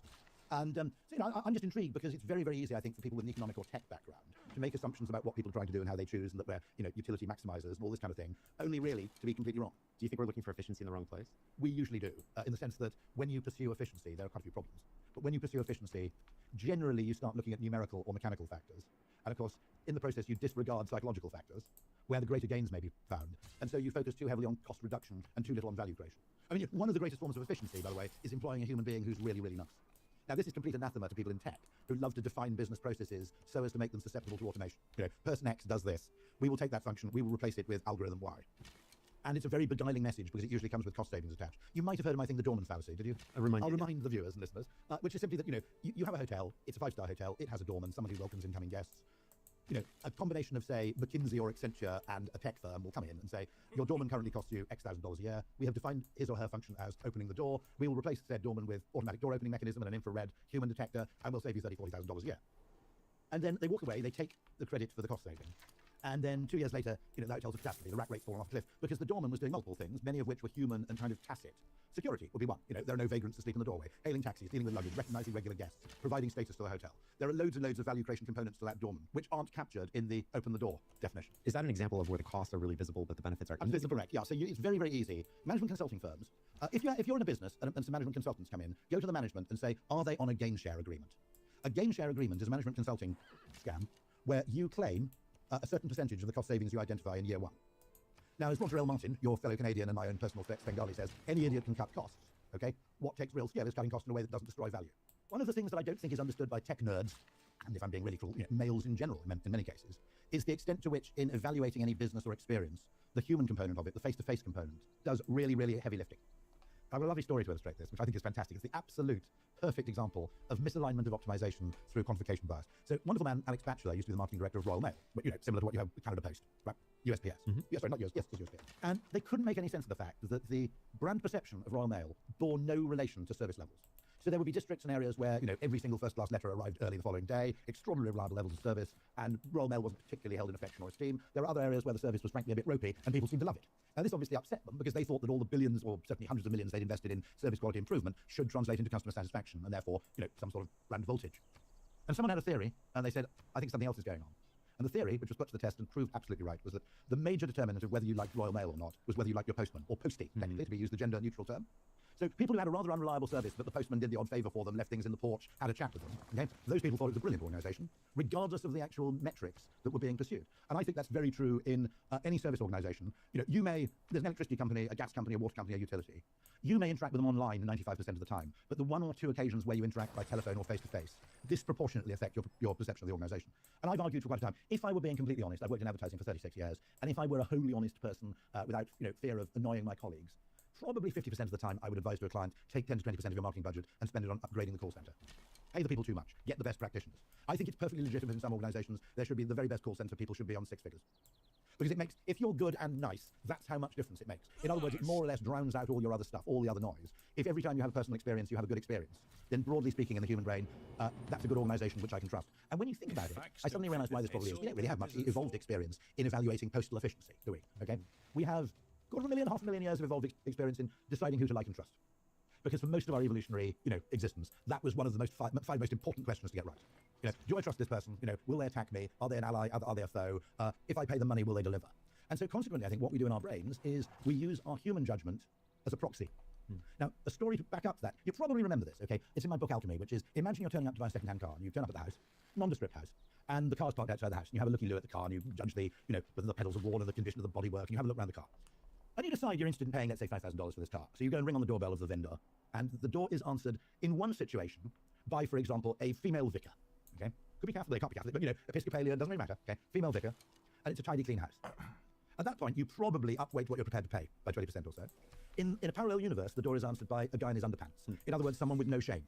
In that instance, you devalue the car, I suspect, by about $1,000 or more. In fact, you may not even buy it at all. And what we're doing here is we're effectively saying, what I'm going to do is a stand-in for the question, do I buy the car, which I don't have the technical knowledge to answer. I'm going to ask a supplementary heuristic question, which is, do I trust the person who's selling the car to me? And it's an interesting question. My mother didn't know anything about cars, knew a lot about people. I think she would very reliably go around buying cars just through her assessment of the seller. And similarly, I think she might do better than someone with an engineering qualification who ignored who the seller was and their personality and character. Now, as a bit of evidence of this, I discovered, because I've been investigating this, various real estate agents have said to me that every estate agent does their utmost to make sure that until things are signed and sealed, the vendor never meets the buyer and vice versa. And the reason for that is if one of them doesn't like the other, they won't buy or sell. Now, when you think about it, that's completely, unless the person's moving next door. Obviously, if you're buying a house from someone who's planning to move next door and they turn out to be a psycho, that's relevant information. But it seems to be the case that if you meet the vendor and you basically don't trust them or think they're a bit shifty, it doesn't matter what the price is, it doesn't matter the condition of the house, suddenly you revise your valuation of the house downwards if you don't like the person selling it to you. And so that's one of the reasons why, apparently, real estate agents will leave any kind of contact between the two until after at least a survey's been done and enough commitments taking place. By the way, I once didn't buy a house, basically because the guy was being an arsehole about the fridge. Now, the fridge was only worth, I think 0.2% of the value of the house, or 0.02% of the value of the house, I can't quite remember. But because he was being a dick about the fridge, I no longer trusted him about the house. Yeah. Weirdly, it turned out my instinct was right, because then a friend of ours went to buy the same house. They got some separate land registry search done and found out that a chunk of the garden actually belonged to Network Rail, not to the house. It effectively filched a large part of the garden. So does that mean, I just want to go back to the real estate thing for a second, does that mean pretty or attractive real estate agents would be more successful than... It's a really interesting question, which is, I think we ought to study these things much more, because the assumption of an economist is that you need to disintermediate. You don't need estate agents, we just go on Zillow, or Rightmove in the UK, or whatever it is. What's the Canadian equivalent? Oh, I don't even know. Habins.com or whatever. Okay, Realtor.com. Yeah, exactly. You go on one of those things, you choose the house you want, you look at it, you then look at the house, get a survey done, buy the house. We assume that there is, this is a purely transactional exchange. Maybe in a rational world, that's exactly what it would be. But for one thing, actually, someone who's invested 15 years in doing up a house probably cares about what the person buying it is going to do to the house. So my parents-in-law, for example, are fanatical gardeners. Don't get into this, seriously, get into something like crack. I don't think we have no worry that I'm going to be... Don't worry, you're going to become an enthusiast. I can barely keep a plant alive. Good. Okay. But I guarantee, if you went and looked around their house and placed an offer while being an expert in botany and generally quoting people like Gertrude Jekyll and, prominent garden designers and Sissinghurst and da-di-da-di-da-di-da, you could buy their house for 200,000 less than if you turned up and said, brilliant, we can knock down that tree and put in a helipad. Yes. I think if you said we can knock down that tree and put in a karting track, right, I don't think they'd sell it to you at any price. If you're a founder, you know naming your startup takes forever. You finally land on the perfect name, only to find out that Peter from Delaware got to the .com first. So you're stuck with two bad options: pay up and fund Peter's retirement, or tack on random words until your domain looks like a Wi-Fi password. But after all the time and money spent on naming, you don't want that. And thanks to .tech domains, you don't have to. With .tech, you get the name you actually want. It's clean, sharp, no compromises. It instantly tells investors and customers that you're building technology. CES.tech, the world's biggest consumer tech event, uses .tech domain. So does 1x.tech, an OpenAI-backed startup along with hundreds of thousands of tech companies worldwide. So don't waste another minute negotiating. Go to GoDaddy, Namecheap, Cloudflare, or wherever you buy your domains and get your .tech domain today. The holidays are here. If you're searching for a truly meaningful gift for someone you care about, or maybe for yourself, I might just have the perfect idea. Meet Remarkable, the paper tablet. We're all glued to screens that demand our constant attention, but Remarkable is a different kind of screen. It's an elegantly designed, distraction-free paper tablet built to help you think better and focus deeper. It has the simplicity and feel of writing on paper, but with the power of technology like organizing all your notes and ideas into one place, and even converting your handwriting into typed text. With Remarkable, there are no apps, no social media, and no notifications, just pure, uninterrupted focus. Choose the device that fits your needs: the original black and white Remarkable 2, the advanced color display of Remarkable Paper Pro, or the new portable Remarkable Paper Pro Move. This holiday season, give the gift of being present. Give the gift of focus. Find the perfect distraction-free paper tablet at remarkable.com. Is that because people want to feel good about the transaction, and feeling good is more than maximizing? Richard Thaler did, I think, his most interesting work of all is actually on the concept of transaction utility, which you may remember. Do you remember this? A little bit. Yeah, I think it's in Nudge. And the famous thought experiment is this, which I find fascinating. And I think it's a really insightful thought experiment. So the idea is you and your best friend are lying on a beach somewhere, and it's hot, and you're very thirsty. And about a quarter of a mile down the beach, there's a place that sells ice-cold beer. And your friend says to you, and he asks people to imagine this, your friend says to you, I'm off to blank to buy a beer. Tell me what the maximum amount you're happy to pay for a beer is. And if the price they quote falls below that threshold, okay, I will buy the beer, and if not, I won't. And he asked people to imagine what the threshold would be of what they'd pay for a beer on a hot day when they were parked on a beach for a cold beer. The beer is going to be consumed back where they're sitting. So the ambiance or the clientele of the establishment selling the beer is irrelevant because you're not going to consume it there. And the interesting thing is, in one situation, he says there is a boutique hotel selling chilled beer. And in the other situation, he says there's a shack selling cold beer. And your price changes. And your readiness to pay changes partly in accordance to what you imagine to be the overheads of the establishment selling the good. Even though the utility of the beer, as distinct from how good the transaction feels, the actual utility of the cold beer is identical in both cases. I think that's Richard Thaler. And I think it's extraordinarily interesting because I think we can make car salesmen will know this. Make the transaction feel good. Make them feel good when they drive out of the place. That was Cialdini, right? People are more likely to buy from you if they like you. They're more likely to like you if they trust you and you have something in common with them. And you can use all of these things to manipulate people, unfortunately. It's not manipulation. Be careful on that. Oh. Because, no. I think you've got to be really careful here. One thing might be that a genuine cold-blooded psychopath would intentionally... might find it difficult. This is a Jeffrey Miller theory, that if you're on a first date, there's an element where, apparently, it's a long time, I've been married for 30-something years, but women on a first date will turn up a bit late or do something a little bit annoying. And Miller's theory is that it's a psychopath detection test. So that if you... Interesting. So, one of the worst things that can happen to women is to get into a relationship with someone who's psychopathic, because you end up with an empty bank account and your sister's pregnant by everything. Everything goes hopelessly wrong. Someone who's written very interestingly about this, by the way, is a fabulous woman who writes about education and absolutely brilliant. I'll remember her name in a second. But she's written quite about this, having a psychopath in the family. Likewise, Kevin Dutton has also written about this about his own father. There are certain things which you can do which make it very likely that psychopaths will out themselves. So the perfect test might be you bribe the waiter to tip soup on them. Oh, interesting. And they'll lose it. Gotcha. Or you turn up late, and someone like, assuming you're not a psycho because you're Canadian, so that's probably by default we're relatively low. We're too polite. You're too polite, exactly. Yes, it'd be too tiring to be a psychopath in Canada, wouldn't it? Soup on me. I'm sorry. I shouldn't have been sitting here. I shouldn't have been here. My fault. I got in the way of your soup. The psychopath will lose his rag. Right. And can't control this. And likewise, if you turn up late, there's a chance they'll go, look, I've been sitting on my own like an idiot for 15 minutes. Whereas you and I would go, I know, I only just got here myself, the traffic's terrible. Yeah. We don't fully know, you see, the value of what is going on in using a personal quality as a proxy for a decision which is simply too complicated to legalize or to reduce the numbers. Also, it is, I'll completely agree, in economic terms, it's suboptimal, but if it leads to downside variance reduction, which is what we're really trying to do. We're not trying to optimize, we're trying to reduce the risk of downside variance. And that's true in all sorts of things, investment strategy, etc. The barbell approach. First of all, make sure you don't do anything disastrous.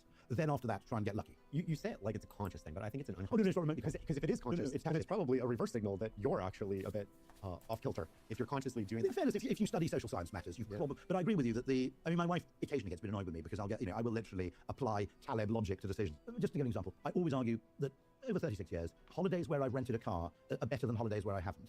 And my argument is you have more optionality. See? Oh, interesting. So if you rented a car and you find the hotel's a bit meh, or the hotel's not in a great area, you can just get in the car and go and find a beach somewhere else and go there every day. In other words, so I occasionally will deploy these kind of Taleb lines, and I'll also say, let's fly from so-and-so, because, it's the satisfies slices airport. You're the one who, I remember this, you said you should always fly from the smallest airport that's convenient for you. Is that it? Oh, I'm a big small airport thing. That's okay. Yeah. Actually, it's kind of interesting because airports are schizophrenic in a way, because the clientele of an airport is, roughly speaking, a 50-50 mix between people who fly a hell of a lot and just want to get through the damn thing as quickly as they can, and people who only fly once a year, who regard the trip to the airport as part of the holiday, and they love going through a shopping centre and looking at Hermes outlets or whatever. And so airports are effectively catering for two totally disparate groups of traveller. And you can separate these people in the security line effectively. You can, absolutely, you can separate them. And that's why, in a weird kind of way, I think you notice sometimes that the queue for the priority lane in security is longer than the queue for the amateur lane, but frequent business travellers will still join the priority lane on the assumption that the people in front of them are more competent. I mean, there's a George Clooney up in the air gag about that, right? And so it is very interesting, because is it irrational if it's a very reliable mechanism? So, all right, one example would be, I don't think it works very well nowadays, because there are enough posh spivs around. But in the 19th century, if you were a posh and respected real estate agent, you had a lot of reputational skin in the game in the local community, both commercially, in people, so you were highly vulnerable to reputational damage, both commercially and also socially, because a small town or would have been to a large extent a prestige economy, and therefore dealing with the posh local estate agent rather than some guy who claims to be cheap is not irrational. The commission may be higher, whatever it may be, but in terms of reputational skin in the game as insurance against being, treated appallingly. I think there's a kind of weird thing going on, which is that, the job of the real estate agent is to some extent to be the person who stays behind in the place where the house is sold to suffer the reputational consequences of, of anything outrageous, because the vendor of the house isn't really reputationally vulnerable if they're moving 300 miles away. And so, some of the role of these intermediaries is just highly complicated. But when I say that, we fundamentally seem to attach very, very high weighting to, for example, a call center experience versus website design. I'm not suggesting for a second website design isn't really important. It's almost like there's some experiences that are sort of additive or subtractive, and then there's some that are multiplicative. Like you can multiply by 0 or you can multiply by 10, like a difference in that one particular factor. There's a really interesting organization, I can't remember what they call online, they call this a brand quake. A brand quake is where you do something, it could be resolving a problem really well. That would be a very good opportunity for a brand quake. The person has a problem, you put quite a lot of effort and intelligence into solving it very effectively for them. And then you ring them back to check that the problem has indeed been solved. Now that would be an example of something. I'll give you the perfect story of this. My father, who is half Scottish and without stereotyping anybody, is quite parsimonious with what he bought generally. I mean, I'm not saying it's genetic, by the way. Just culturally, he was descended from long lines of Highland Scots who didn't get where they were today by splashing out. And he had, I think, when he died, he had 3 or 4 Dyson devices which he'd bought from new in his home. He had one on each floor to save him carrying them upstairs. Now, these are, by any objective measure, pretty expensive vacuum cleaners. One of the reasons he was so fanatically loyal was that Dyson, now interestingly, I'm going to make a point here, which is a privately owned company, and do not underestimate the importance of this. PLCs, or companies on the NASDAQ or the New York Stock Exchange, are incentivized to behave like psychopaths, because they're optimized around short-term transactional value, not long-term relationship building. I think maybe the generalization is that, like, if they're private companies led by a founder, then they're not run by the finance department. It's so interesting. I think about this a lot, where you have these short-term optimization and long-term effectiveness are two completely different things. Short-term money off versus long-term value on. Yeah.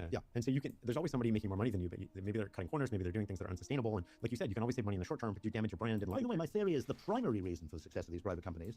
The secondary reason is they look after their consumers better, because they're effectively, unwittingly, they're practitioners in the customer value movement, not the shareholder value movement. Well, Buffett had this saying where his directive, his letter, I guess, to all of his CEOs after he acquired the company was, the only expectation I have for you is to treat this company as if you and your family have 100% of your money in it for 100 years and you can't take it out. Exactly that. Yeah. And I think that approach enables, even in a public company, that enables people to take long-term, do the thing that's optimal. Actually, they look after their customers, and there is an interesting exception to this probably, which is, for example, Costco, which, actually Enterprise Rent-A-Car is family-owned, isn't it? Enterprise is family-owned. Yeah. And I tell everybody this, in the IPA Advertising Effectiveness Awards in the UK, my argument is that with the exception of P&G, Diageo, Unilever, marketing-led companies, I don't think that PLCs, what do you call them, publicly traded corporations, I don't think they can actually do marketing very well, because the requirement for short-term self-justification and numbers effectively overrides the real purpose of marketing, which is investment in long-term customer value. I think this is why, generalizing a little bit, but this is why founders outperform. Even when they lead public corporations, they have the same pressures, the same analysts, but they also are considering posterity, aren't they? What is my legacy?